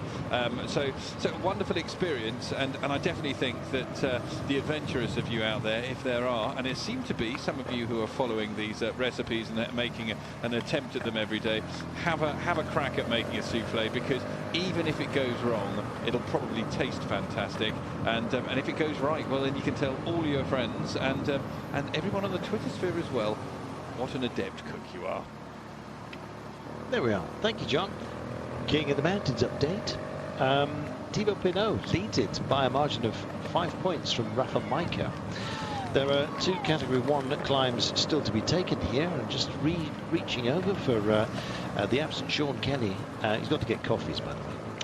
10, 8, 6, 4, 2 and 1 points available for Category 1 or category. Highest level passes 25 2016. So it really is a day where you can assemble your polka dot jersey challenge, and quite frankly I think that's possibly all that was going to be left for Thibaut Pinot, although as he finds his feet again in the mountains, it's clearly going to be not just putting a sticking plaster on what has been a disappointing tour so far, but it may well reignite him. He's 9 minutes and 12 down, started 27th today, Pinot, after a lackluster day yesterday. But it's a long old race, this, and you can suddenly find your legs and get right back into it. Just ask Vincenzo Nibali, of course, from the Giro, but we'll see. And his Nibs, of course, former Tour de France champion as well, albeit possibly aided by injuries to others, but let's just stay optimistic. Everyone has stayed healthy in this race, or at least engaged. Thinking, of course, of Morkov and Sam Bennett, who got themselves really in a tangle. However, they are racing, and so is everybody. In fact, we set the record yesterday with 198 riders starting, and that record is being extended. There are several other records that have been broken, or indeed for the first time for quite some time. I think it's over 30 years since a team has won 4 out of 7 stages, and we remind you that Dimension Data did exactly that. 3 for Cavendish and 1 for Cummings yesterday. Back-to-back wins, in fact, on stages 6 and 7. Cavendish taking 6 into Montauban, and Lac de Péoul, Steve Cummings, formerly of Team Sky, and we were saying just how strong Team Sky is, and you get riders who might well decide that they want to go, at least at the latter part of their career. For Steve Cummings, still got a few years left, I'm sure, but moves on and then finds great success because he's given the freedom to actually do his own thing. And yesterday he did it yet again in spectacular fashion, a real stage hunter's delight. And indeed it was for us. Minute 23 with 52.3, I beg your pardon, kilometres to go. They're about 300 metres from that flat section we were talking about. Now, this is where Tony Martin is going to help the breakaway. Don't be surprised if it extends just a little bit, but the chase is properly on from Team Sky. We'll see how they go. We're coming into Gouchet. John. Indeed we are, Carlton, and there has been remarkably little to say. Well, I do. I know that it's an attractive village with half-timbered houses, although I can't see any evidence of half-timbered houses down there at the moment. But where we are coming is through into the Aure Valley, which comes from the Latin for breeze, which means aura, because of the breeze that passes through here. It's the foehn wind that passes through this part of the country in the spring and the autumn, and well, it might be, yes, they're coming directly from your commentary booth at the moment by the sound of things, but it is a beautiful breeze which flows through this part of the country and lends to it just that little bit of extra allure, as if it was necessary in both the spring and the autumn months. There's been some suggestions from folk on Twitter that you having a stab at a souffle is probably the reason it went down. Now I get it. Yeah, sorry, that was a little slow on the update there. Yeah, okay, well, I mean, yes, probably poor choice of vocabulary by me about having a stab at it, but I think I might do a sweet souffle before the end of this year's tour, just to see if I can get the sugar to assist the rising process. It's actually assists apparently the honeycombing, or whatever it is, yes. The bubbles kind of set quicker. There you go. So less likely to collapse. Here we are then. What about the success rate of these guys? Well, at the moment, they're sort of arguing about what the power bar man has got. Whatever it was that Tony Martin wanted is not on board, and he's a little bit fed up. I wanted a chorley cake, he said. Go and look it up. 50.9 kilometres to go.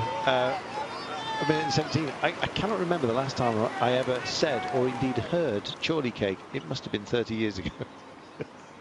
Not very interesting. Often it was all we got on camping holidays. The Vallée de Eure. Have you any more to say about this, John? Other than the beautiful foehn wind that flew through, not really, but the Aure Valley is crossed by the Haute Nest, which is a narrow river upstream from the Saint-Lary, which is the larger downstream section, and this is protected from the northwesterly rains by the Nivelle Massif and the Midi Peak. Those are really the only little bit of information I have on this particular part of the ground, and we haven't even seen any eagles today, which I was really hoping we would. Unfortunately, I saw a tagged one. I don't know whether it come down for some of its prey, but got tagged yesterday, and it was a sad sight to see it at the side of the road. There you go. Brent Gall says, why doesn't the Tour use drones to cover the race? And then he says, too dangerous? And the answer is absolutely, Brent. Also, they don't have the range.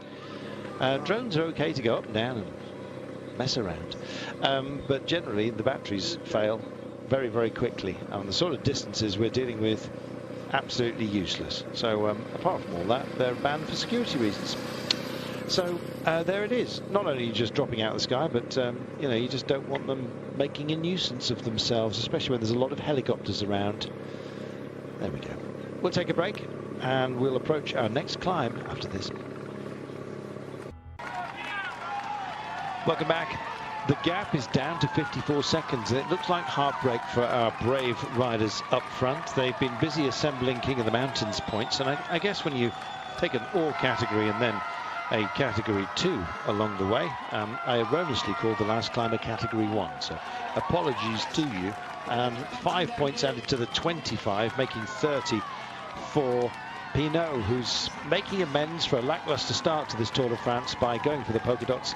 And in fact, it's not beyond the wits of man to imagine that he will get it by and indeed keep hold of it for some time. So he's clearly going to target the climbs early on, if not ultimately stage victories. And it looks like stage victory is not going to be Pinot's.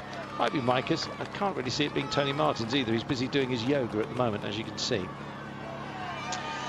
Sort of self-soignuring, if you're allowed to say that. Here we are, the Col de Val-Louron-Azé. There is a bit of haze at the top. Don't think that's why it's called that, but anyway, the Azé bit is that dark, that black section. That's over 9%, so 6.8% average, but spread over 10.7 kilometers.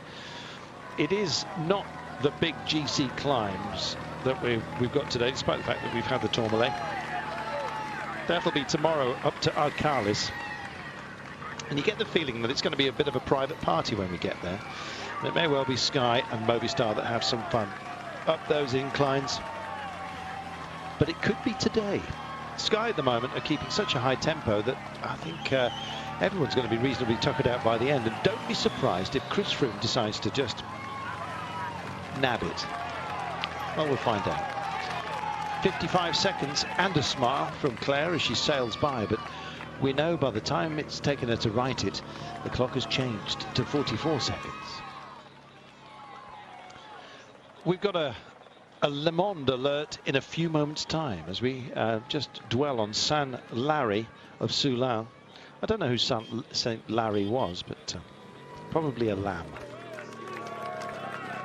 So Le Monde alert. He's been keeping tabs on the day, and it'll be a pearl of wisdom to be shared with your good selves. 42 seconds now, the gap. It's looks like it's all done and dusted for our breakaway.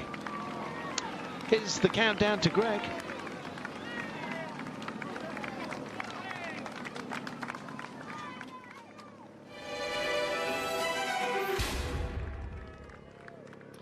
Big surprise for me today is Thibaut Pinot, and looks like he's racing pretty well today after a 3-minute loss yesterday. What's disappointing is that he has basically given up all ambition for an overall GC position. His goal coming into this year's Tour de France was a top 3 on the podium. After one bad day, he loses 3 minutes. Either it was Mark Mandy, who was team director, or his decision to kind of give up on the GC. You'd never place a GC rider on an early attack like that. Looks to me that he's going for the mountain jersey, but it is too soon to kind of give up your ambition for the Tour de France. I've seen myself lose 3 minutes one day. You got 3 weeks, 2 weeks left in the Tour de France. Between 1st and 5th place in this year's Tour de France, there'll probably be 15 to 20 minutes separating those. One bad day does not make a bad Tour de France. Wise words from Greg. Absolutely right. We've seen riders bounce back. Tom Dumoulin is here and functioning very well, as you can see, for Giant. He looked a bit scary out of shape when we were in Lorient, but he's back and looking really handy. He was the man that we were speaking great volumes about ahead of the Vuelta Tour of Spain last year. Everyone was poo-pooing that. It turned out to be quite prophetic. In fact, he got very, very deep into the Vuelta. In fact, it was only on the penultimate day that he handed over the pink jersey to Aru, we remind you, into Chircadia, the day that Ruma Plaza won. He was one of those names that we were conjuring with today. So far, at least, those who had potentially a chance to go on for victory seem to have not made it into the lead group if it was going to be a breakaway success. The way Sky are pushing at the moment, it looks like it may well just be them. 47 seconds then. It's holding station for the time being. John, you wanted me to throw to you for something. I've forgotten what it was.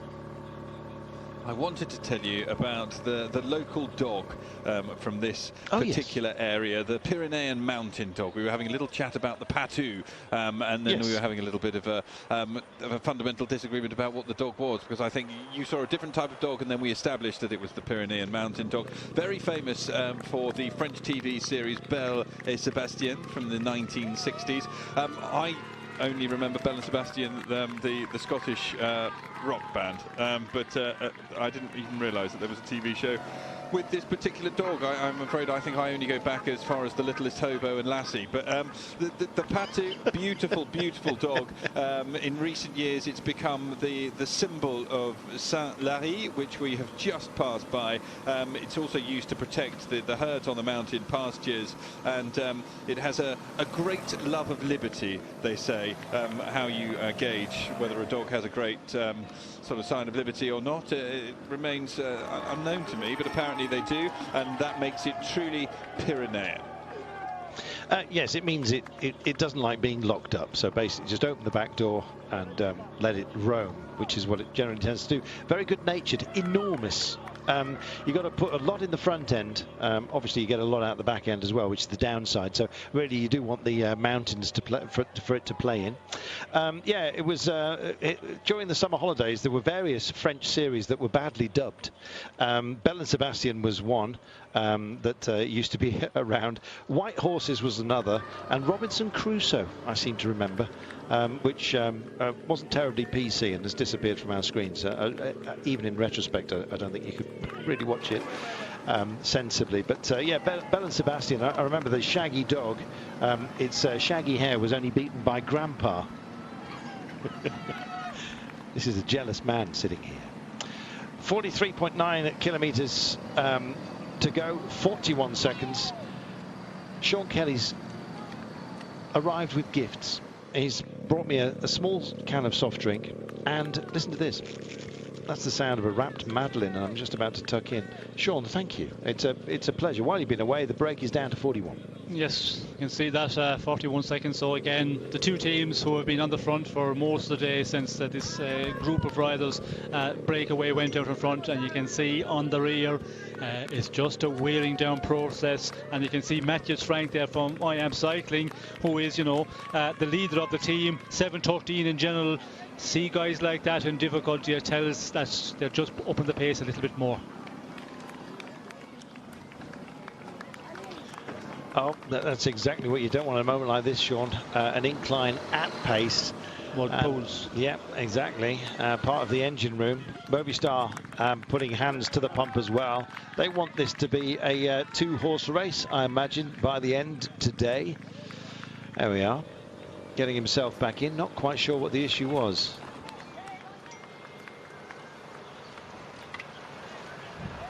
As your virtual overall standings, Adam Yates, Orica Bike Exchange. We said it'd been a bit quiet for them. Well, here he is. Alejandro Valverde at 3 seconds. It could be a yellow jersey heading to the Aussie team on the back of the Brit.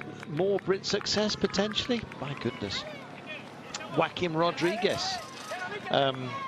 After whacking your ramekins in the oven, he's well, John anyway, he's 4 seconds down as we stand at the moment. Chris Froome, Nairo Quintana, Barguil also in the frame, and there is the sight of Tony Martin saying, you want some fun, it's going to have to be on your own. Micah goes, and Pinot looks a bit second hand as well, but he's done a job today and assembled a whole rack full of mountain points. I imagine Mike is going to do exactly the same, and he may well push on to take the next peak, which he will be at in 7 kilometers time. Very, very good work. Well, this looks like water carrying duties that kind of went a bit wrong. I don't think that's a cooling system that he's got in his back there, but it might well be. But I'm afraid to say that I Am Cycling's Matty Frank is going backwards. I think Jarelson Pantano is still up within this group. Here's Thibaut Pinot about to be taken by the charging train of Movistar and Sky. Sean, it was ambitious by all of these guys, and it's even more so, I guess, that Micah is going to try and do this on his own, or does he know that he is doomed in that regard? Sorry, he's certainly pushing on here, but again, it's going to be difficult as we see Wout Poels there trying to make his way back to the front of affairs.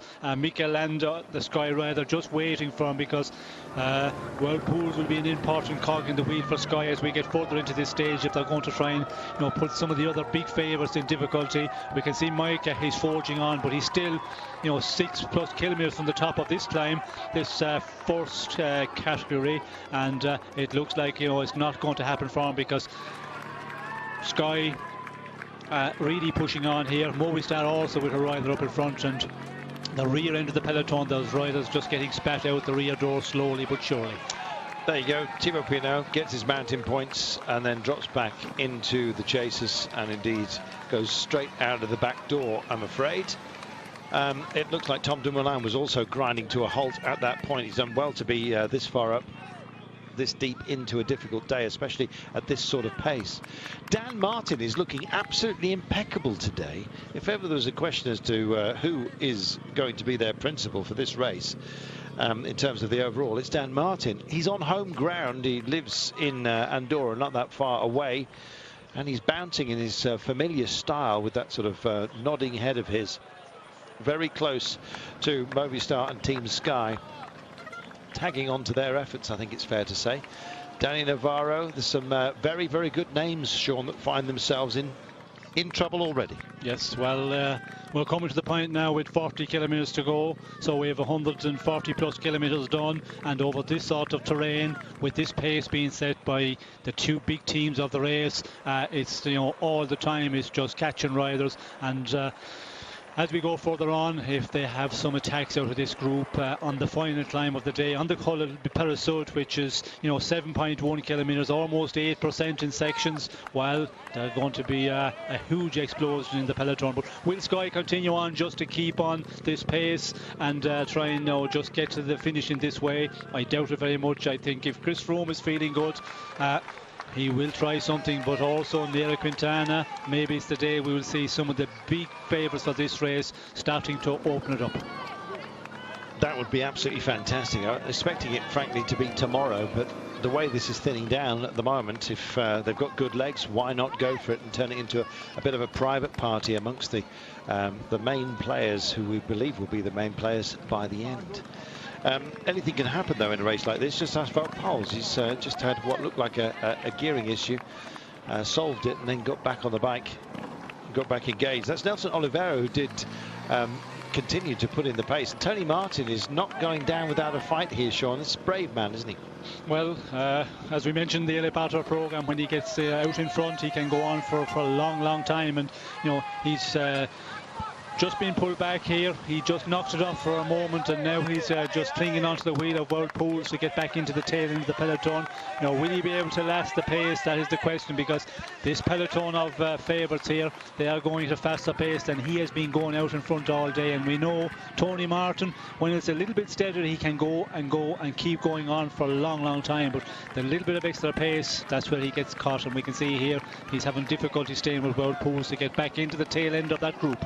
They're not that far from the top. Well, I say that. I'm actually fibbing to you. They've got 6 kilometres to go, which is quite significant. This is 6.8% throughout its full length. The Laurent Azé is where we are. We've been through Azé itself, but bright sunshine beckoning. From now, it's about 8.9% to the crest of it, but it is steady, as we've said, so it is about tempo.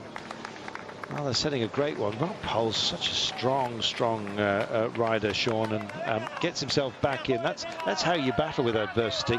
Set your tempo and just kind of forget about it and move on.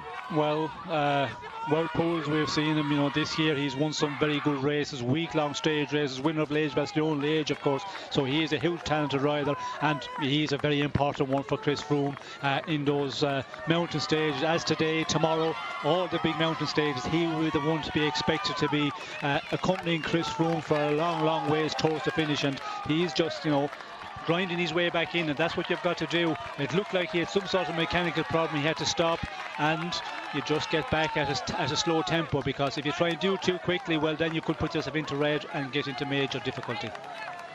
This is Tom Dumoulin next to Villemos, who was thought to be a real possibility for today. Not to be the case by the looks of things. Things can change, but Tom Dumoulin, I'm afraid, is out the back. He's got a couple of his teammates up towards the fore nonetheless. Warren Barguil, we remind you, for France, is potentially going to go reasonably well. There's Adam Yates rocking and rolling. It's a distinctive style that he's got. It doesn't look pretty, but it serves him well. It's however you take your comfort, Sean, and he's taking a huge bottle of water. I'm not quite sure where he got hold of that, but he wanted the shower. Well, anything to cool down a little bit, and you know, when you're maybe suffering a bit, the body temperature just shoots up, and you know, when you meet anybody on the side of the road that's prepared to offer you, you know, some bit of cooler water, well, then you just pour it over yourself. And we could see Wout Poels there as well. You know, the sweat was just dripping off him. Everybody here now is, you know, under pressure, because we can see the way Movistar just pushing on, and they're out to do damage. And who will do the damage today? We can see Dan Martin from Metis Quickstep looking very comfortable there, always in that top 10-15. Warren Barguil, as you said, and the other man from Team Giant, the man we have seen, Ten Dam, he's there to the front, and that is a good performance, because he's a rider that we've seen in the past. He can, you know, stay with the big guns for a long time on these difficult stages. Ten Dam's one of those guys, not necessarily explosive, but again, he can take on an even incline, even if it's quite a focused one. This is Thibaut Pinot, and suddenly just finding himself extremely disengaged. There we are. A little bit of a reward. Just something sweet, something a little bit of a treat to get himself to the top and maybe go again on another day, Sean. It was a brave effort by him, and it was mission accomplished in terms of mountains points, and he took the first all-category climb of this race.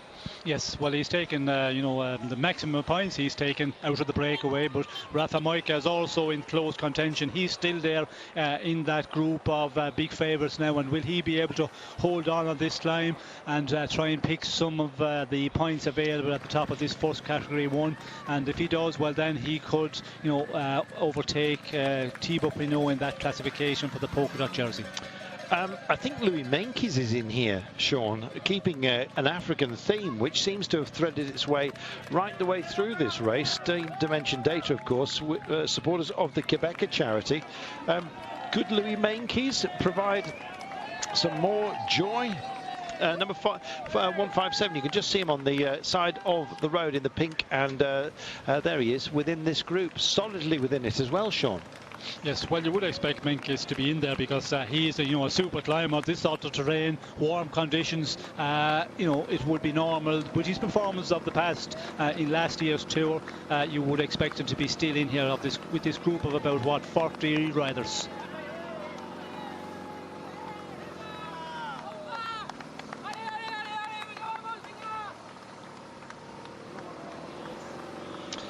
Well, there we are. Pierre Rolland is also finding himself in good company. There's Alberto Contador, who's clearly been suffering as he sails by Louis Meintjes.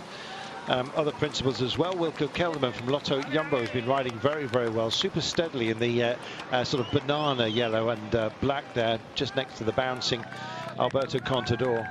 And here we are, still injecting the pace. It's Movistar and Sky. To my mind, the free ride being taken here is from Astana, Sean. They've been sitting in, whether Sky have been at the front or indeed Movistar. Nothing wrong with that, but they are going to take advantage. Well, we'll have to wait and see if they can take advantage. Rafa Moika is the man you're talking about, of course, but is he up to this sort of level? We have seen him in the past in Giro, Vuelta last year, winning that very strongly, but this race, the Tour of France, is that little bit of a step up again. Can he match the big guys? They will just follow. I think they've got the two big favourites, and they're the teams who are controlling. Astana has got a super team, but they're not going to get involved, and they've lost quite a number of riders as well. We've seen, Luis Leon Sanchez, he lost contact with this main group very early, so they're not the team that you can talk about as you would within Sky or Movistar. Yes, Fabio Aru is who we're talking about, referring to, winner of the Vuelta, of course. Maika was in the break earlier on today, just backed into this group, but may well just managed to reinvigorate himself. Pierre Rolland as well might well be a cheeky choice for you today, for somebody who might be allowed off the leash. He's 5 minutes and 57 down, so not that dissimilar, same as Quintana, in fact, exactly the same time as him. But I don't think would be regarded as a long-term threat, but those are the sort of things that you're allowed to happen at your peril, because you never really know who's going to be a principal player until days like this are indeed completed, and so many more to come. Some very tired legs and minds, and Maika goes out the back of this group, and he's going to take a brief sticky gel or two, and now a sticky bottle. He'll take as many of those as he can get, I imagine. Not without fine. Sorry, I don't think he'll have a sanction for that. Just taking on sustenance and just staying safe, essentially. You've got to keep your fluids and your feed up, Sean. We've seen even Chris Froome on a day like this, with these kind of temperatures, getting it wrong in the past. Well, yes, you have to be really careful, and we can see the first abandon. Michael Murkoff there, he was the one who was suffering, all this race from the first stage when he crashed, and unfortunately, the 198 riders we had in the race up to the record we had right up to today. Unfortunately for Murkoff, not able to continue, and there were talk that he was getting better, but on a day like today, this is where you will get caught out if you're carrying any injuries. Well, he was carrying plenty, and it could have been a lot worse. He hit the proud feet of the barriers so hard, and very early on in this race, and he's done a great job to be able to continue, quite frankly. Likewise, Sam Bennett, who's going to feel even more isolated, I suspect, despite the fact he's riding on bravely. This is Frank Schleck, one of our German colleagues' favourite riders, or at least he keeps tabs on him. Yes, Jean-Luc Leclerc, who's working on the German service, speaks impeccable German, by the way. There we are, just keeping their sustenance where they need to be, and that was George Bennett, the Kiwi, who's going to be working for Wilco Kelderman, and a great stalwart to have along with you for the ride. Movistar really are investing a lot into today. Sky have been doing likewise. Sky look more comfortable than anybody, though, Sean. And at the moment, they're just following on, but they'll be taking over duty yet again, I am sure, as we approach the peak of this one. We've got just over 2.5 kilometres to go before we get to the top.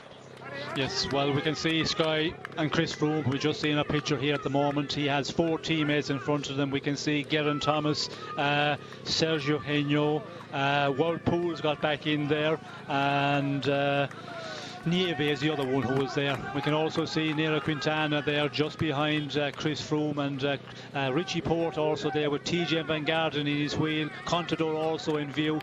We can see Perito Rodriguez there in the middle with the red helmet. Valverde also there. So all the big hitters are there. But looking at Astana, we see there that there are 3 riders here. It looks like that Fuglsang is there, and also Diego Rosa with Fabi Aru.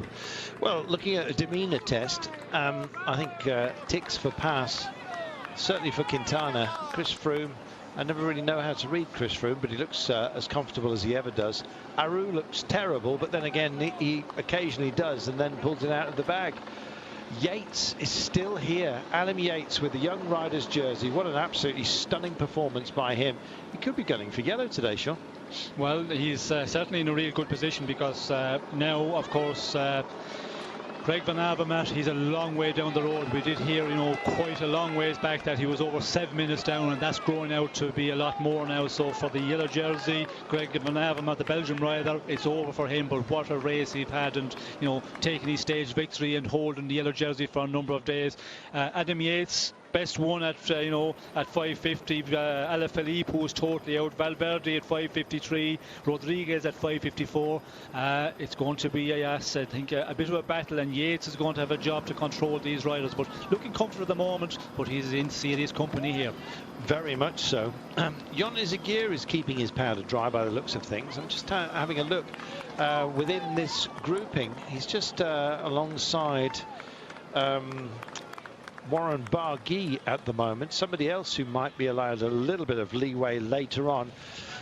They don't want to give anything away too easily, though, these guys, especially after all the hard work that they have done. And a stage victory would be a welcome one, even for the principal teams. Dan Martin looks terrific. Just wiping some perspiration from his nose. It's an uncomfortable place to be, Sean, and these look like challenged riders, even though they are, of course, our elite. Well, you know, in the big mountains, it's always, you know, difficult, and you do suffer. But if you're in the front of affairs and you're feeling okay, and you can follow the big leaders, well, then, you know, the morale is good, and you just keep on fighting. And that's what bike racing is about. You have to be able to, you know, dig in here and hang on the climbs, because nobody gets it easy. Some get it a little bit easier than others, but again, you have to just, you know, grit your teeth and hold on a lot of the time in these big long climbs. How nice is that? Froome gets handed a bottle. They're all sharing duties at the moment. It was interesting. It was a bottle from a member of the public, and it was clearly still sealed. So Wout Poels trusted it, opened it, click, click, took about a third of it on his own head, passed it back to Chris Froome, who took about a third of it on his own head, who then passed it to Nairo Quintana. Yes, well, when you take something from the public, the riders, they never drink that, of course. It's just to cool down. So you know, any sort of cool water, you just pour it over your head, and then you hand it out to the rider beside you. If it's not a teammate, well, then you hand it to another rival, and it's nothing, you know, that's nothing new. We often see that when they're handed up these bottles of water on very, very warm days in the mountains. Nice to see sort of respect amongst best of enemies, I think it's fair to say, in a moment such as this. But there is an enormous amount of respect between Quintana and Froome, and indeed Contador, and it's an elite group, of course, of challengers. We believe it's down to 2, but Contador could bounce back, and he's taken some pretty serious hits during this race. Shoulder injuries, of course, notwithstanding, and just questions about his form as well as all of that. And we'll only get, as we keep saying, our answers later on in this race. But today is going to be the first real question marks posed by the terrain. And there we are. Froome, Hinault, Nieve, Poels, Thomas. A long old list this of Sky riders. I hope they're going to spool through and show you the remainders here. Quintana, Valverde, Jon Izagirre in Chausti. Now he's going to be a spear to go up the road potentially for Quintana. We'll see if they use him. That's their strategy. Can get Contador, Kreuziger, Maika and Roman Bardet. Pozzovivo's here with Kelderman, George Bennett. Super job by him. Mollema and Frank Schleck, who's having a very good run. Pantano, Pierre Roland again, he functions on the odd day, Pierre Roland. Richie Porte, of course, for BMC with Caruso and Van Garderen. Warren Barguil's here with Lawrence Tendam, who goes well on a long run. Reichenbach, the main man, I think, for Francis de Jeux is here. And at the bottom of this list, just behind Dan Martin, Adam Yates. Wow.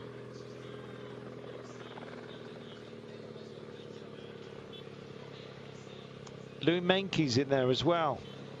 Fantastic. Well, more showers being provided by the public here, and willingly taken and handed around just for everyone to try and stay cool. It's at a premium, Sean, the availability of that sort of thing.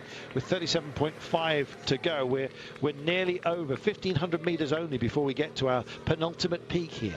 Yes, we're getting really close. We can see there little over that 1,500, 1,600 at the moment, but sometimes our graphics are not actually correct, but we are getting, you know, around that 1.5 to the top of this one, and that will top out at 36 kilometers to go, of course, and then we have a descent a little bit on the flat, a little bit more maybe than we've had in the previous maybe 8 or 10 kilometers on the flat before we go to the final climb of the day, the Col de Peyrasourde, 7.1 kilometers, and that's, you know, kicks up to almost almost 8%, so it is a difficult one. And then when we get to the top of the Peyresourde, of course, it's a 15-kilometre downhill. Wow. 37.2 then of the day remaining, and well, it was a reasonably long day, 184 kilometers. We're actually doing a little bit of rudimentary maths.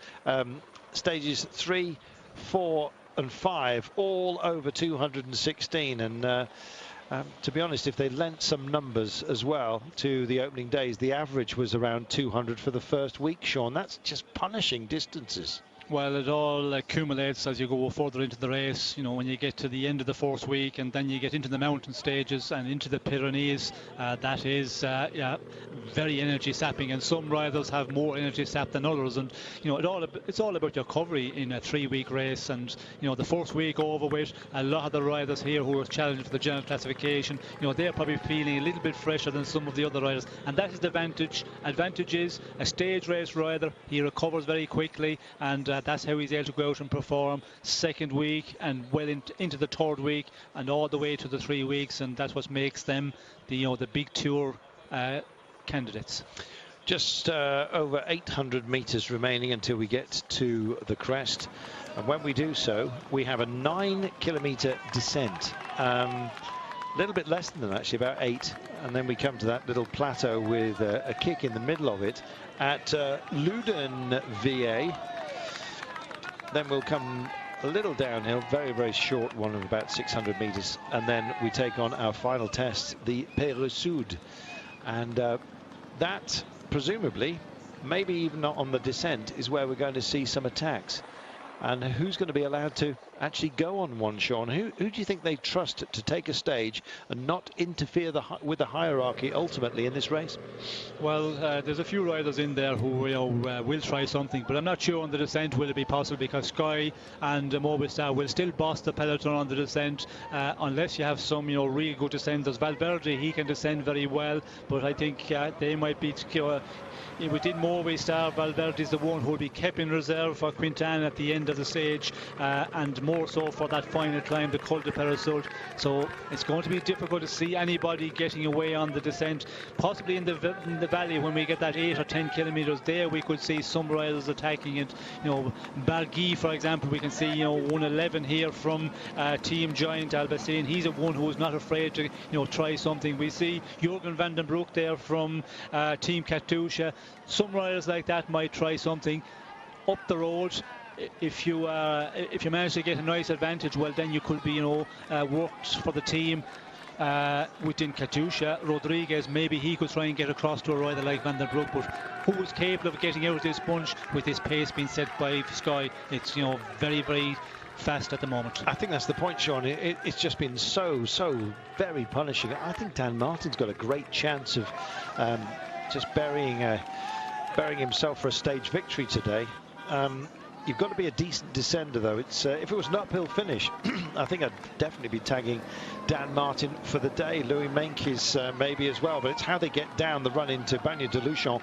And even if you have got a few vital seconds over the chasers, it does flatten out on the run in, unfortunately, for those who have that ambition and may well just get themselves caught out in the last sort of 600 meters or so. Could be a heartbreak day, and we're going to find out, because once we get over the peak here, the first of our 2 major downhills that remain will be open to us, and we'll have some more spectacular scenery and maybe gather our predictions for the day. But it's maybe even still very, very early to be doing that. Here we go. We can see Micah here trying to make a bit of room for himself as he comes closer to the summit here, and he's just going to take maximum points here. Oof, policeman almost getting himself into trouble. A lot of security around here. Chris Froome's saying you're not allowed to do that. No gifts in this one at all. And there we are, just pushes on and nabs a few mountains points himself. That's unfair. Poels and Froome not allowing Micah to take a few points there, but they're the team who was doing all the work, and I think they were saying, well, we've been riding all of this climb, why leave somebody just pop up at the top and take the maximum points? But still, Micah, he gets third over that one, so he is going to challenge Thibaut Pinot from Française de Joux, the French rider, for that polka dot jersey. Well, yeah, whether you think that was nasty or nice, it just shows you, Sean, just how focused Sky are on the task at hand. well, as they say in French, pas de cadeau. No presents. Absolutely. And there's a brief conversation going on now. Why didn't you let me take it? Well, you haven't done any work. What do you expect? I'm doing the speech bubbles on behalf of Chris Froome and Micah. Micah just grimaces and gets back in his box here. I don't know. Well, you decide whether you think that was fair or not. But Chris Froome is super combative. That's what we know now, Sean. Well, I think all the team are. We can see the way, World Pools as well. He wasn't allowing Rafa Micah to come by there. They could see him coming up. They accelerated a bit more, and just the two of them, Pools and Froome, just stayed ahead of him. And we can see Micah not too happy. He's saying, well, why did you not leave me take maximum points? There we are. Well, we're not quite sure what the answer was, but Chris Froome gave it to him straight. If you're wondering whether Chris Froome was in predatory mood, then I hope you got your answer right now. Look at what we're playing with today. It's absolutely glorious. The border country between France and Spain, with a vision to do something glorious today. We're going to take ourselves a break while these guys head down what is a reasonably gentle incline, but then we're taking it at pace. We'll keep an eye on them. At the bottom, we've got this plateau with a little kick in the middle of it before they come down and then head back up again for the Pere Sud, the last climb of today.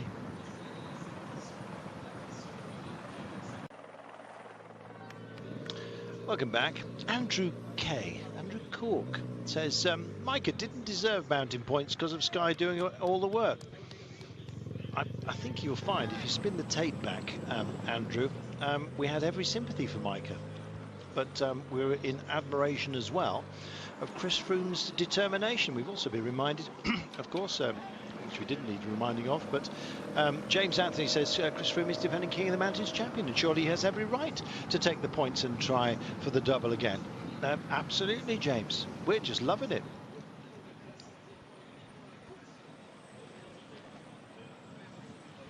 All kinds of arguments going on at the moment, Sean. Some in support of Micah, some in the support of Chris Froome. We're not casting aspersions or indeed support one way or the other, but what we are saying is it's a fantastic battle we have got. Well, apparently we were expecting a graphic showing mountains points, but this is a squeaky moment a few moments ago. There's a concrete wall there, and you don't want to get into a concrete wall, Sean. No, you certainly don't get into a concrete wall. We could see there, the Sky Riders just having to leave it go a little bit further, and on the brakes maybe a bit too heavy, but yes, it's just a precaution there. I don't think that anybody were really in major difficulty, but again, these descents, some of them are tighter quarters than you anticipate, and we can see the way the bunch is going down. One single line of riders. Oh, down one rider go. Yes, it's one of Lotto Jumbo. I'm just hoping, for goodness sake, it's not Wilco Kelderman. Yes. Not that he wanted to be anybody else, and it is. It's Kelderman that's on the deck. Let's have a look. Watch the back wheel. Oh, front, in fact. Front caught just turning in and essentially spat him off, high-sided him, Sean. Teammate almost got into him as well, but dismounted correctly to try and corrupt the bike, basically hand over his wheel and get Kelderman back in the frame here. Shows you, Sean, your ill fortune can come at any time here. He gets a spare bike, team car close to hand, and away he goes. And indeed, his teammate, who's just, that's George Bennett, the Kiwi, just saying, well, if I'd have known that, if you'd told me on the radio, we could have actually just waited and I could have still been on my bike.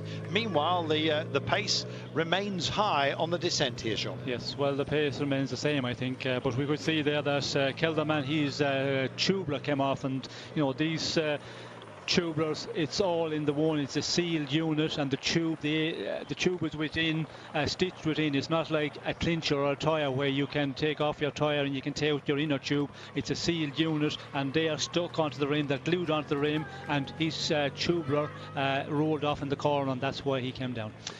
Essentially just turned the bars too forcefully, and it was ripped off. Just there, well, there you go. They continue with 28.4 to go. Well, just after a squeaky moment for Chris Froome, we actually played in a replay there, but it wasn't the right one, I'm afraid. There was a an even squeakier moment for Chris Froome, also close to a concrete wall, but nonetheless, stay safe. And Kelderman will be back and underway. We have another brief inject for you. This looks like the biggest Punch and Judy show that there ever was. I don't think that's what it is, however. No idea. Looks like there's going to be an et voilà moment at any moment. The Chateau de Moulins, famous for its Punch and Judy show. Shall we get back? John, do you know anything about the Chateau de Moulins? Dates from the 12th century. It's one of the remaining watchtowers of this particular region. The Moulins Tower was built to fend off the attacks from the Moors, very similar to the towers that you find in Bordeaux, Luron, Estravyer and Genos. It's a tower just situated in a castle, or as that particular example showed you, on its own. There we are. Yeah, not much going on around there for quite some time, but whatever was going on, they kept an eye on it. There it is. I don't know whether the Dutch fans have been busy, but anyway, we've got Le Mans stories coming up right now.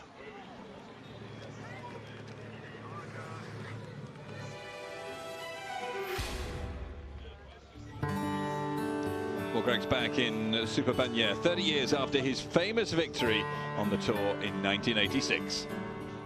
It was the turning point for me. And that's why I remember it. Super Bagnères is always, in my mind, a very important stage, because I won the stage, but I got back to even in the 86 Tour, which was really, I needed this stage to win the Tour de France.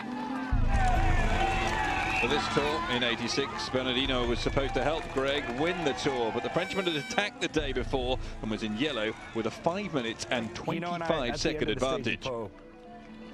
Almost got in a fist fight because I was held back, and 20 Ks to go, I did an attack with Lucho Herrera, which I made back a minute and a half, and he was pissed that I rode against him. So that was the type of environment that I was sitting in. But on the 16th of July, Greg called the time back. He tried to screw me yesterday, and today was punch back. I was very upset coming into the stage, so winning here was really, I said it wasn't like the victory of I just won the stage. It was, I made back the 5 minutes I lost the day before.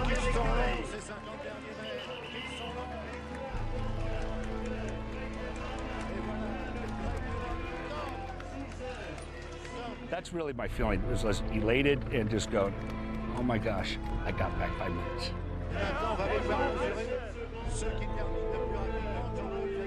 I am confident I would have won the Tour, even if I didn't take back 5 minutes. Even if he took 3 more minutes out this day, I would have won.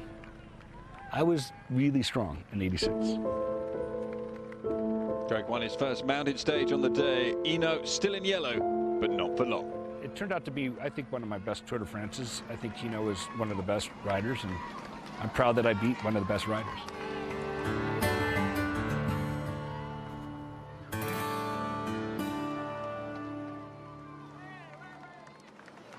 You know what I love about Greg LeMond, apart from, well, there's many things, he's a great guy, is that on these reflections that we're getting throughout this Tour de France, the emotion's still there, still raw, and that makes a fantastic tale.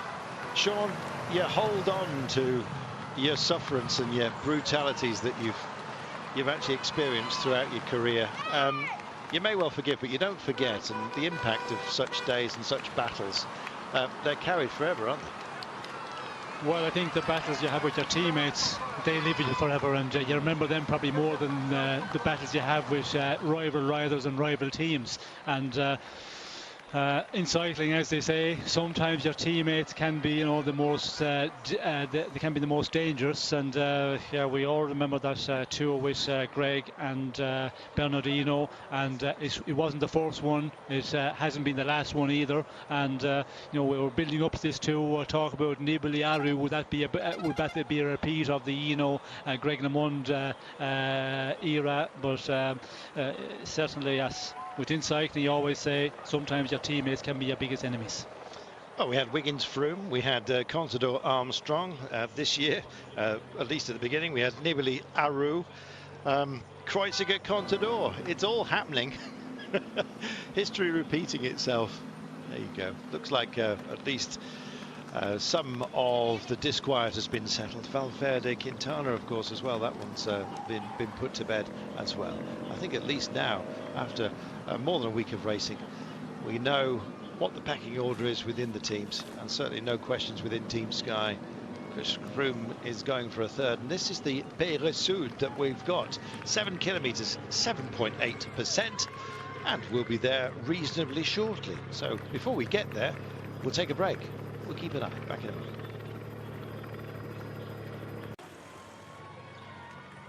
Welcome back.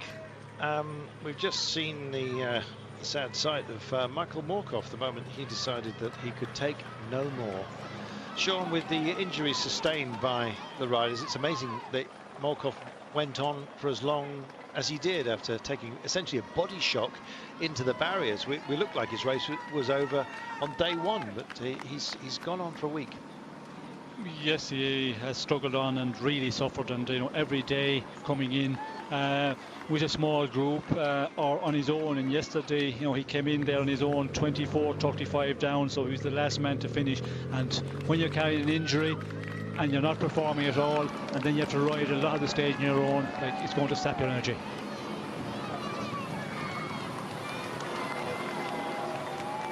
.8 kilometers then of this day remaining, and well, what a call to duty it's been for the main men. Spectacular scenery, and some of you really enchanted by it. Some saying, David Earl said, beautiful places, and he says thanks for showing us. It makes me want to visit the area. David, you really should.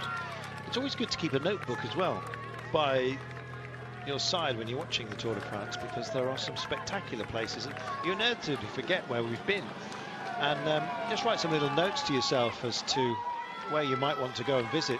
It's #1 visited country in the world, France, and frankly you can understand why. While we're on the break, we saw Michael Morkov sadly taking to the car, and we were just discussing before we all came back together as to well, just what a magnificent effort it was for him to help set the record of time spent on the bike. There was a complaint there. I just saw.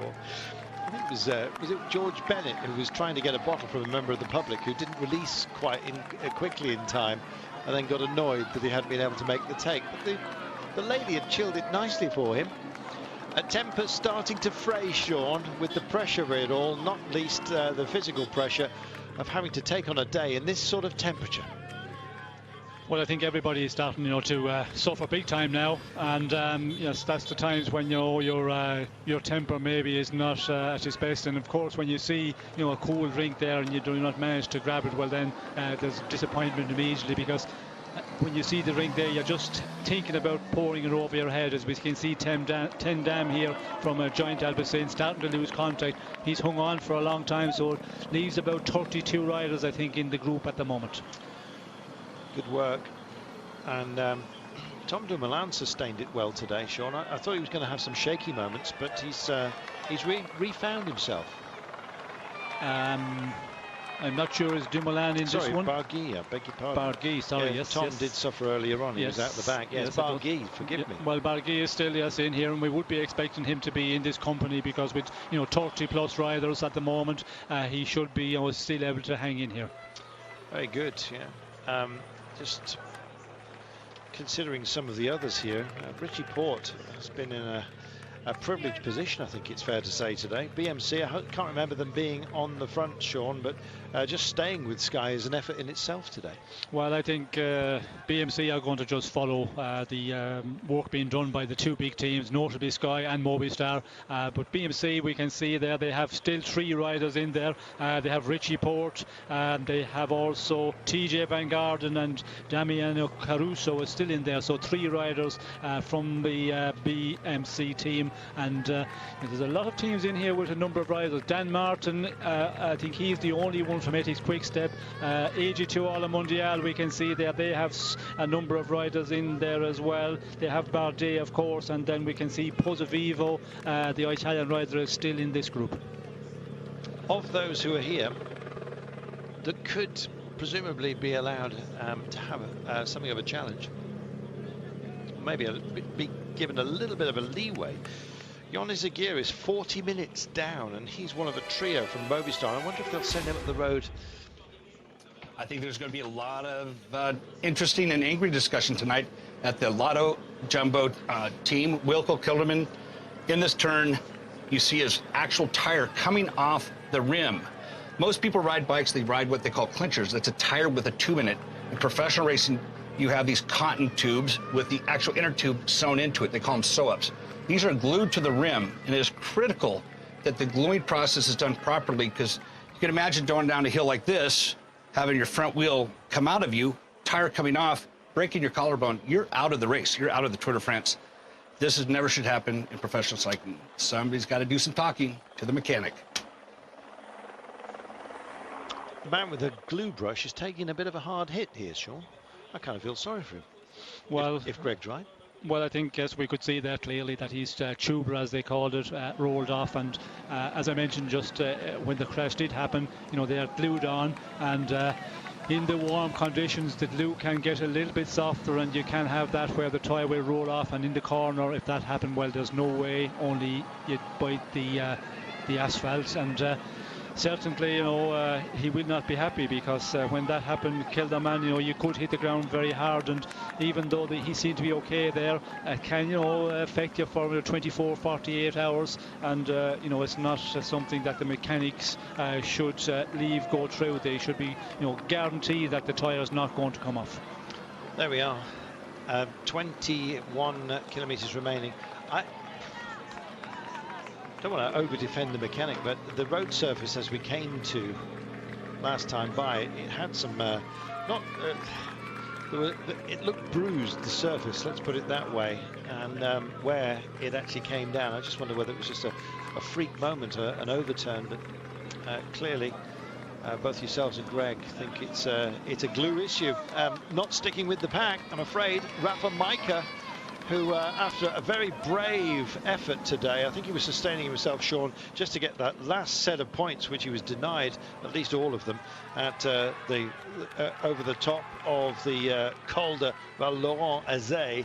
And I'm afraid he's not going to be getting any more mountain points today, but he's done a good job. Well, he's done a really good job, you know, getting into the breakaway and picking up a lot of points for the polka dot jersey. We did see after the Val Laurent, when he was denied by the two Sky riders, you know, the maximum points on the top of that climb. He went back to the car, he got some fresh drink. We see him coming up there, so he was looking after Valverde and Kreisinger, and he's done his work for the day, and now he's going to just ride in at a slower pace, and he will try again maybe tomorrow. That's his objective, I think. Get up the road, get a stage victory, and polka dot jersey. You know, these mountain little runways here, you see light aircraft, they usually spot us incidentally for mountain rescue, and they keep them blown clear. Sometimes you see the planes landing the opposite way, and you just kind of hope that they've got their wheel brakes sorted out by the time they get to the top, otherwise they go all the way back down again. Some gliders as well have fun in this part of the world. Didn't see any winch launches there, so I think it's light aircraft instead.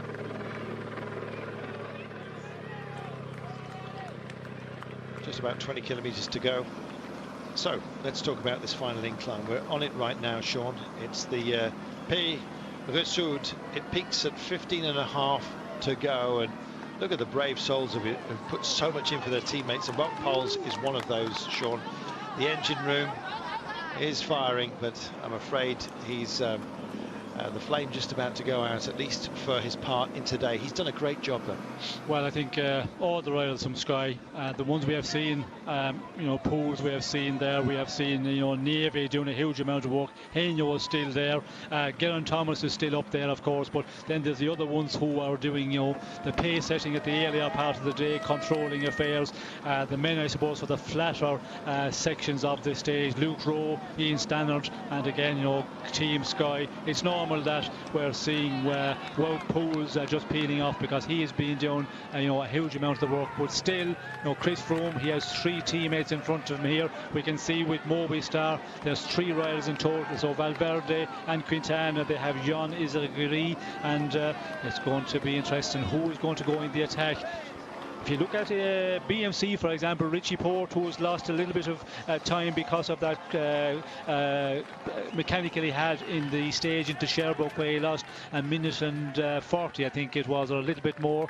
Will he try something? Because if he tries something, will he be allowed a little bit of room to go in the attack, or will he be closed down immediately by the big favourites?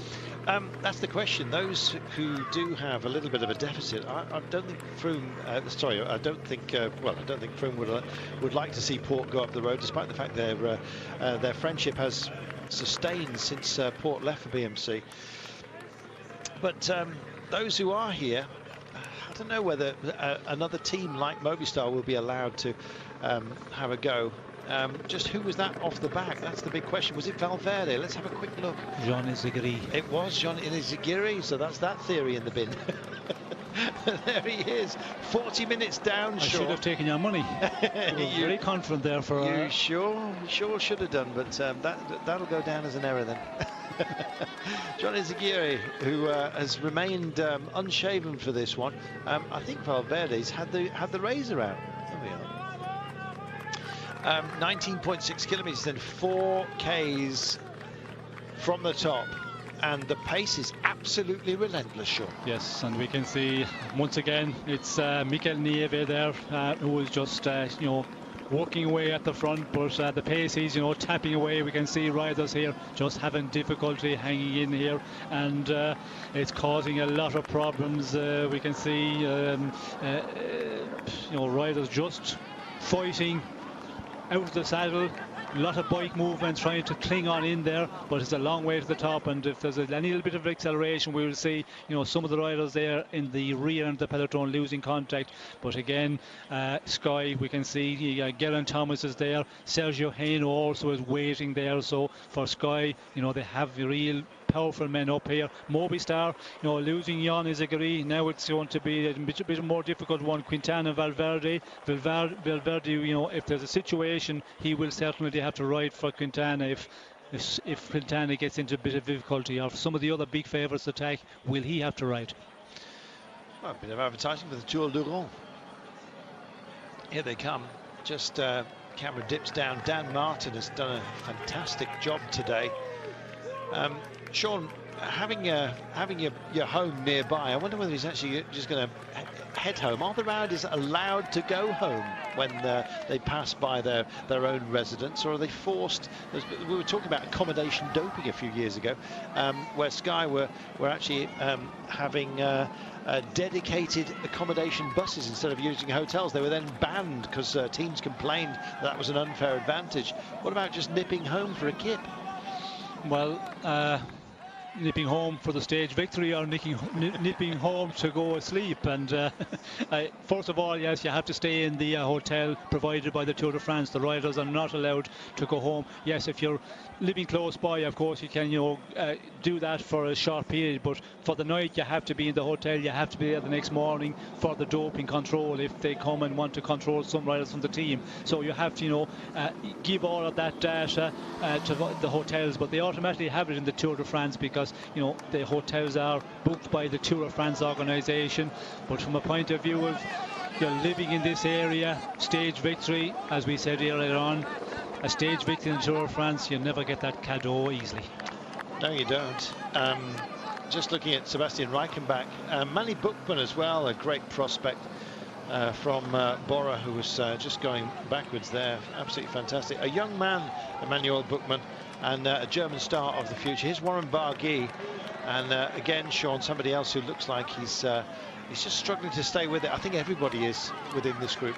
Well, a lot of the riders here we can see just in front of Warren Barguil there, Team Katusha, Jürgen van den Broek also looking in difficulty, starting the shoulders left to right. We can see Schleck also is just about to just hanging on there, and often we see Frank Schleck doing that, where he sits on the rear, but is he in difficulty? I think if we see some attacks here, this group of about 30 riders will blow into many pieces. A lot of speculation as to whether a breakaway would be allowed to go today, and you've had your answer. Team Sky are interested, very much so. Chris Froome is not handing out any presents, just as Micah, who was hoping for a gift, I think. Yates is doing a fantastic job on behalf of Orica Bike Exchange. Adam Yates, remember the Flamme Rouge that tumbled yesterday? He was the rider that got tagged. He's got facial bruising, but it seems he's used his adrenaline and his anger maybe to help him. And here we are. This is Valverde as the bridge is over and just tries to stop any movement. It's an hour that's just pushing on, and there goes Valverde and closes it down. Froome and Quintana in close attendance, and Dan Martin, and it's 5 that have gone, and as everybody else missed the boat. Aru's frantically trying to get back in himself. Aru's trying to get over but can't do it. They'll keep this hurt going, Sean. Yes, well, we can see there, yes, the Team Sky with Sergio Heno just putting in a big punch there, and Valverde immediately marking him with Quintana on wheel, and then we can see Chris Froome and Dan Martin just clawing his way back in there. Aru also we could see from Astana just trying to get back, but I don't think they're going to walk up front, and we will see all coming back together. There we are, and a great push by TJ Van Garderen and Richie Port to drag this one back over. Aru basically looked back and said, come on, help. Simple as. Wanted more hands to the pumps to put that particular fire out. But what was impressive there, apart from anything else, Sean, was the ease with which Dan Martin followed on. Well, we could see there that that sudden acceleration by the Team Sky rider, Sergio Heno, the others maybe not trying immediately, because if you really try and mark the acceleration of those better climbers, like a Chris Froome, like a Quintana, Valverde, very explosive, Heno also, so you just leave them take maybe 4 or 5 bike lengths and come back at a slower pace, or is it that they're starting to suffer? And I think yes, there's a lot of riders suffering here, and now will there be more attacks here from the big favourites? We can see Valverde is just taking up the pace section to keep this group moving along. Yeah, it wants it to be nice and select. It'll be the downhill run into town. There's a flat plateau as well before we actually come into Bagnères-de-Luchon at the finish of today. Great effort by Wilco Kelderman to be in this position as well, Sean, particularly after his mishap on the descent earlier on, and he is here. There is Contador also at hand is Roman Bardet, and Froome goes. I don't think he wants Bardet anywhere near the front when we come to the descent. Froome's a pretty decent descender himself, and Froome goes. Quintana stays with him. Dan Martin's also in the house here, as you can see, and TJ and Port also still at hand, and just a little bit further back down it's Wilco Kelderman, the last man in that little push, but they're going away off the front. It's fracturing, and here we are. The greats are going for it, and Dan Martin can count himself as amongst them here. Froome has a look over and sees who's around, and Dan Martin goes on the attack now. 17 kilometres to go.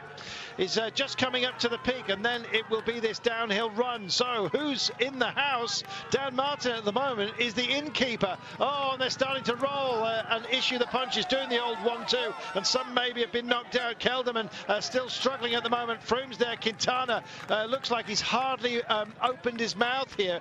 Quite remarkable the way his face just gives nothing away at the moment. moment, giving it away. Pierre Roland, I'm afraid that's the end of him for today. 16.8 kilometres to go as we just get up here. That's Contador just battling with the bike as well. Some great moves here, Sean, some being marked out and some being found out. Well, yes, it's normal that we're seeing, gaps to appear here. Contador starting to lose contact. We can see Yates just up in front there. But the interesting one, the leading group, Henyo goes to the front once again, pushes on with Chris Froome.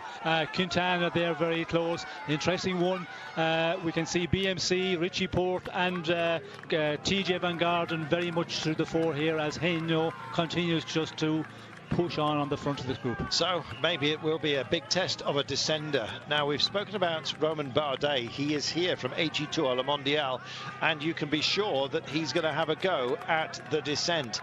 There he is, number 41 with the brown shorts. Louis Meintke is also within this group, but the best descender is Barguil. 1 kilometre to go to the crest, and then they will be descending. Goodness me, this is dramatic.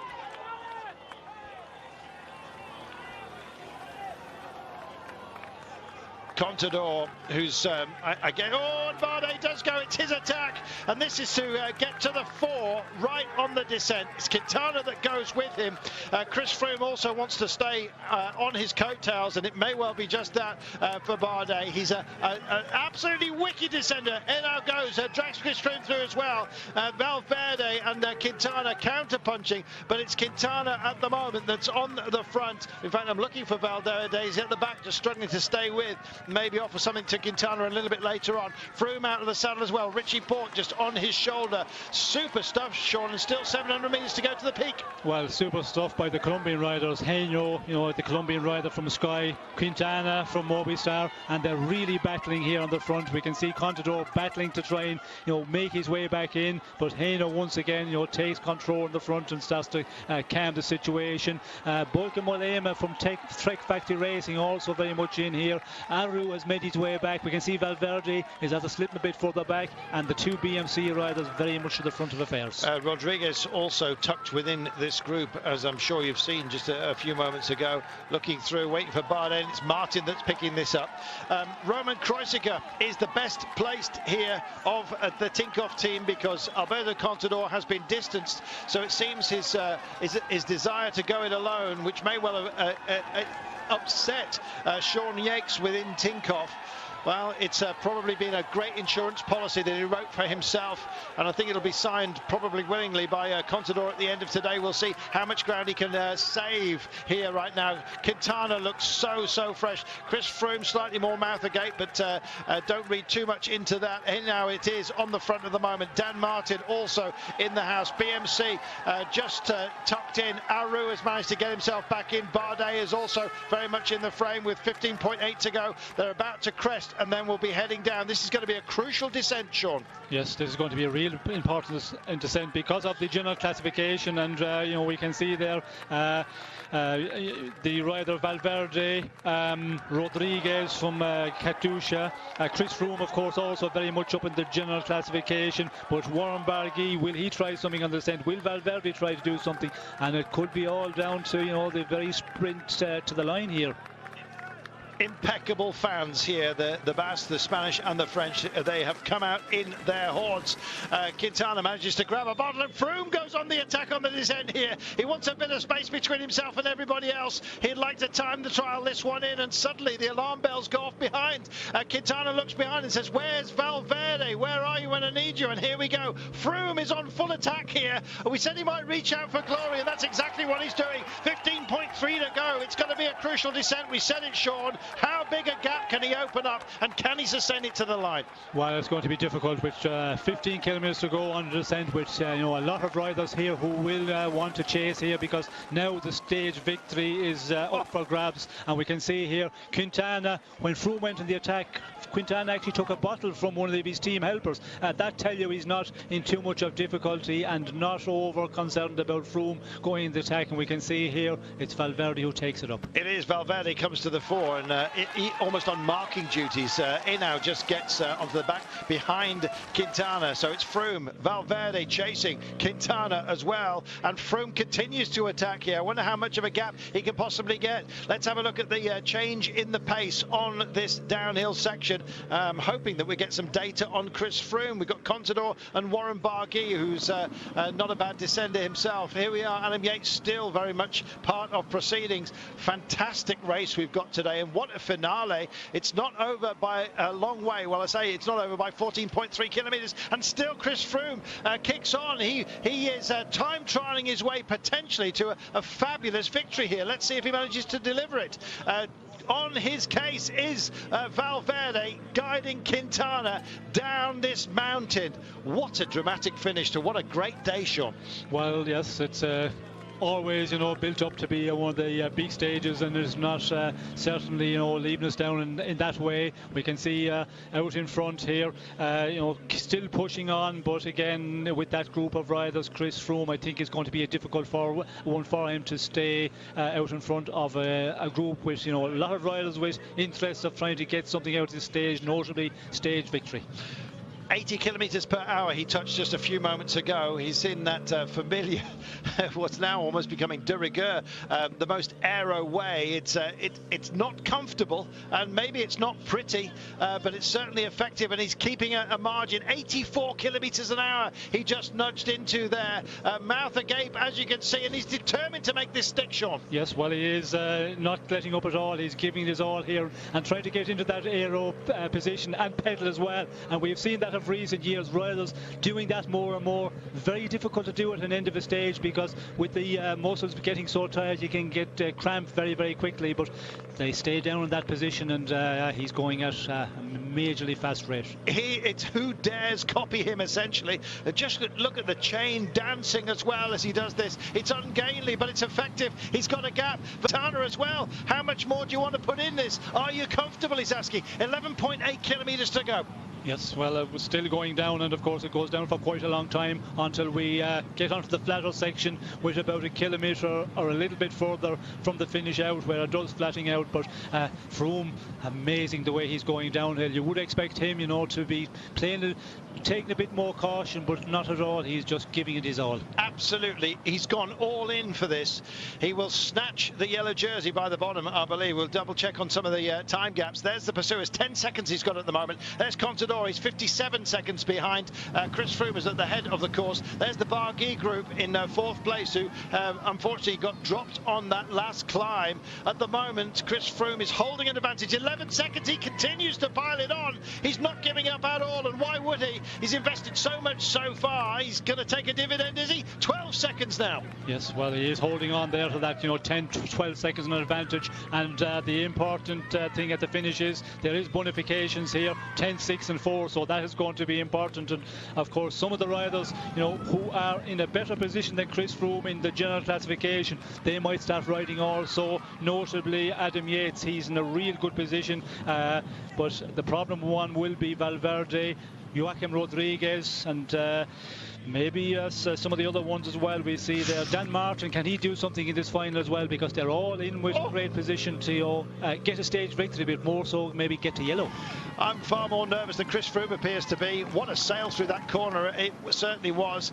Don't forget, if you're out there, you get nobody to follow. Not that you'd probably want to out here. Every single curve here, Sean, he's just hitting the apexes absolutely beautifully. He's maxing out, and here comes the chase. It's being led by Valverde with Quintana behind, Henao sitting in, and there is, of course, Kreuziger, the man who may well break the heart of Contador first. At the back, it's Adam Yates in the young riders jersey. If Froome fails to nail it and indeed take the bonuses, it may well be that he's in yellow later on today. We shall see. 9 kilometres remaining, less than that right now. The flat plateau, Sean, and the lead in, it's going to turn into be a very, very quick finish, and still he stays in this ungainly position. It's aero, it's effective. It's not pretty, but it'll be the best riding position he's ever had, at least today. Well, what a ride here by Chris Froome, and to take the race on like this in a final, and taking a lot of risk as well. I'm surprised to see him do that, because you would expect him to wait for maybe a better occasion, but he's not backing off at all here, and we can see the group still Valverde trying to chase on here, and interesting to see he's out of sight. He's out of sight. I think he's 15 seconds or more. We don't have a gap at the moment. Telemetry's just let us down, but we'll get a few of it. Yates just hanging on, and they're looking, they're spearing down the road, and he is out of sight, not out of mind, that's for sure. And he's minded to take control of this race. What a way to do it, Sean. Well, what a way, and you have to hand it to him to go out at this point on the descent. And we all know Chris Froome, maybe in the descent he would be just playing a little bit more cautious, but certainly not doing today. And now it's going to be an interesting one, but still with 7.3 to go. Is there other riders here who will start contributing? If not, Chris Froome, could hold on all the way. 15 seconds. It nudged 16 a moment ago, but then we were dancing between 10 and 12. So who is minded to take it on? Sky have been on the blower back to base. This is the Contador group, by the way, that we're looking at right now. Pierre Rolland leading on.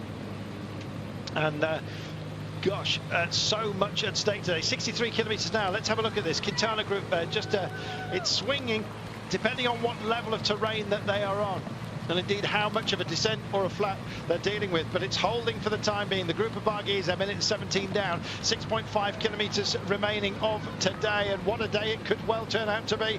And going for this from distance, Bauke Mollema is that decides to punch on, is it? Let's have a quick look, or is this out of one of the subgroups? There it is with Contador that we're looking at right now. Also Wilco Kelderman, but Froome maintains it. Phenomenal. 6 kilometers remaining. Take it easy, Chris. Big corner. Oh, over to the side of the road. Does a good job.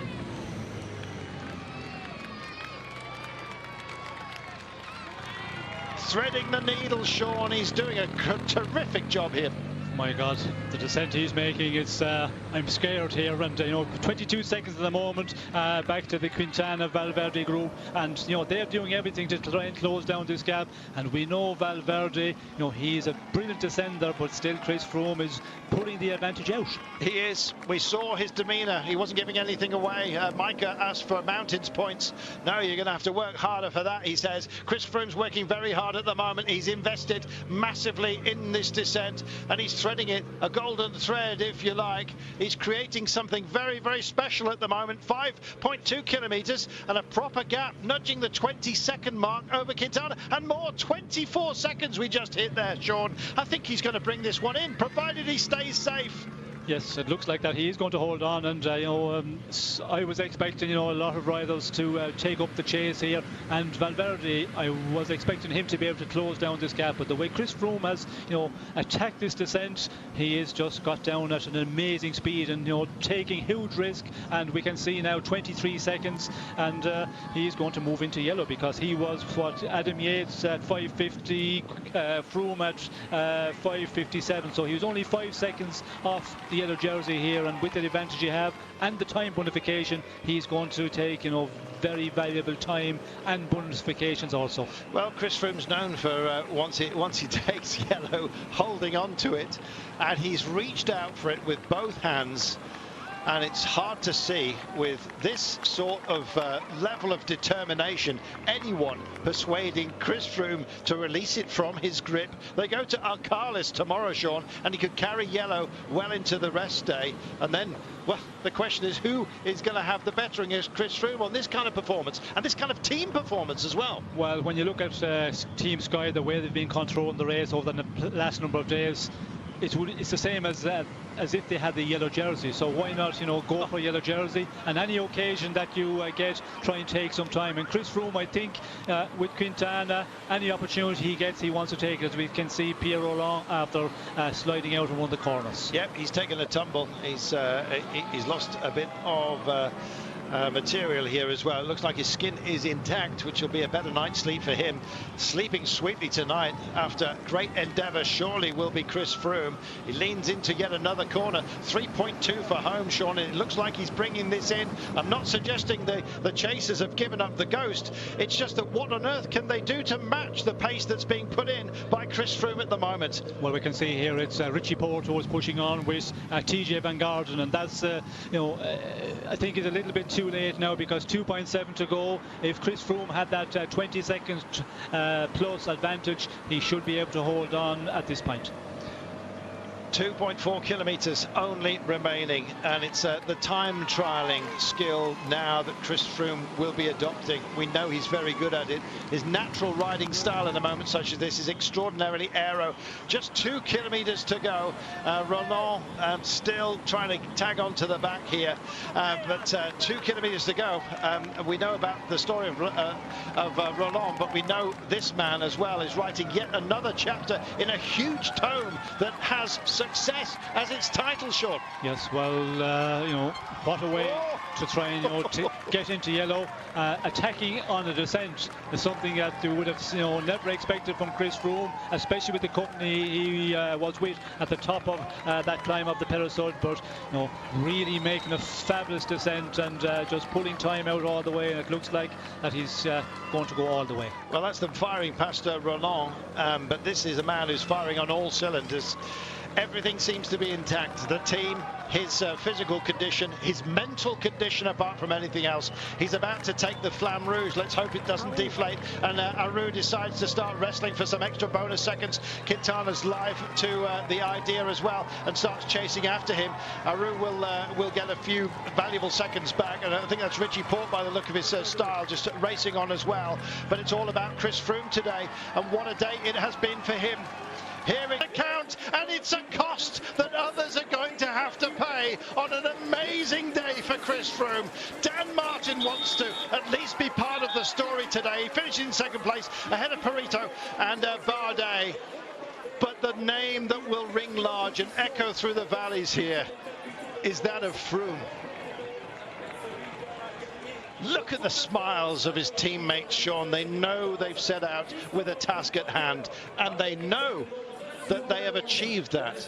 Great industry, poise and deliverance. Well, when you look at Team Sky, the way they have delivered today and the other days previous, they dominated the controlling of the race, and it's an amazing performance by the team, but what a performance by Chris Froome on that final descent.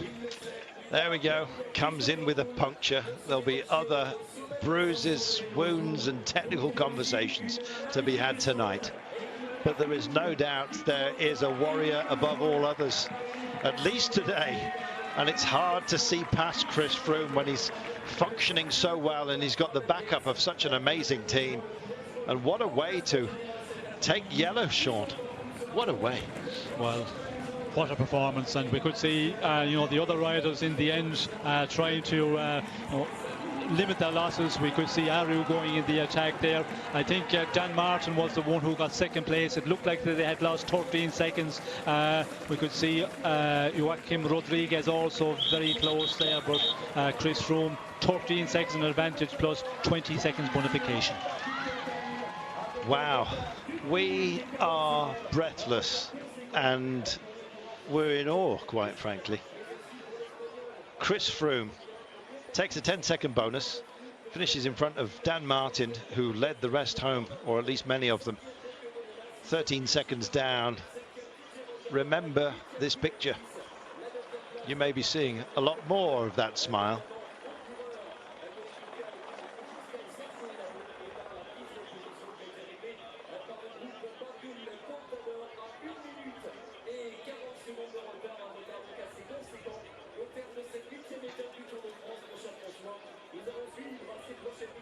It's a captured moment, and it's a glorious one. Dan Martin pushed on. Perito duking it out, of course, with Bardet at the line. Dan Martin takes, again, another terrific performance by the Irishman. And he'll take a 6-second bonus as well. And he gives a little side of the head there. Just jinks his head to one side as if to say what might have been. Well, we all live in the shadow of Chris Froome today. Yes, and you know, this time advantage for Chris Froome now in general classification, it looks like it's going to be 22, 23 seconds. That is a major blow to Nairo Quintana and Movistar, because you know, it looked like they had it all under control, and I'm not sure if Quintana maybe, you know, was not expecting Chris Froome to be able to go all the way. It looked like when he went in the attack, he wasn't the wheel of Chris Froome, but he also took a bottle from one of his team helpers, lost maybe 2 bike lengths because of that, and then it was always going to be difficult for him to get back into the wheel. The way Chris Froome, you know, hit it on the beginning of the descent, amazing. An emotional day. He's in control of his, it seems, and just about everything else.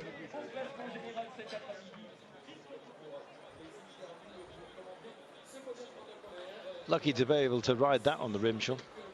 Well, I think in the final 3 kilometres, of course, when you have a mechanical, then it's not a problem. You just roll in and you get the same time as the group you were with, if he was with a group, and it looked like it was the Colombian rider Sergio Heno, but I don't think he's going to be too concerned, you know, about losing maybe 30, 40, 50 seconds. He's there as the helper, and what a job he did for the team today. I was just pleased he stayed upright. Good boy. Should we take a breath of fresh air? Tomorrow's menu. My goodness. Well, the main course comes at the very end, Sean. Up to Arcalis. And how much more drama can we take, mate? Well, we talked about today, and a lot of the riders were saying, well, tomorrow is going to be the real day. But when you know, analyse today's stage, the way they've been riding, you know, everybody has really put in a big effort, and Sky with Movistar has made the race really difficult for everybody.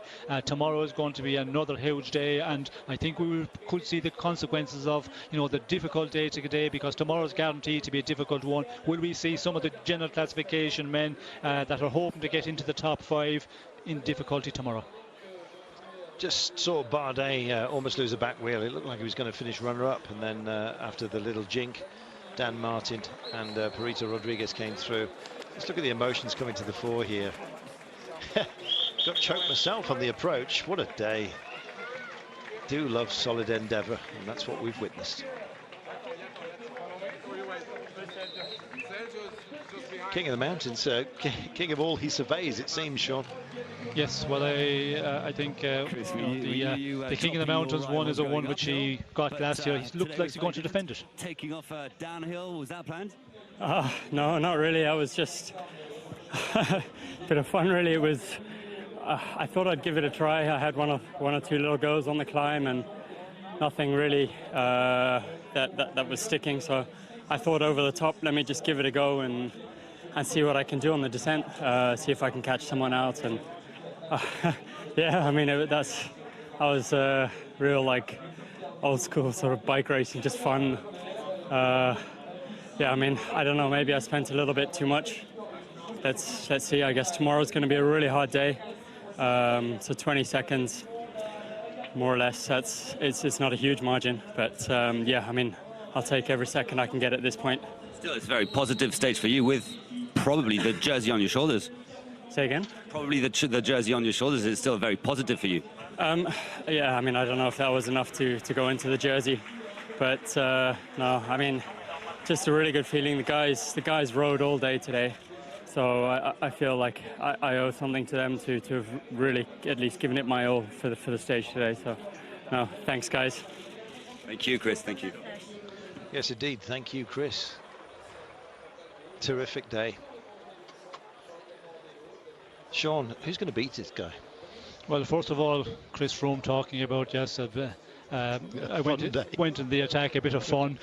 We certainly wasn't, enjoying it on the way down. I was majorly concerned the way he was, attacking the descent, that he might get into difficulty. Amazing descent by Chris Froome, and I think he did take riders by surprise, because some of the riders, when they see the attack, I don't think they expected Chris Froome to push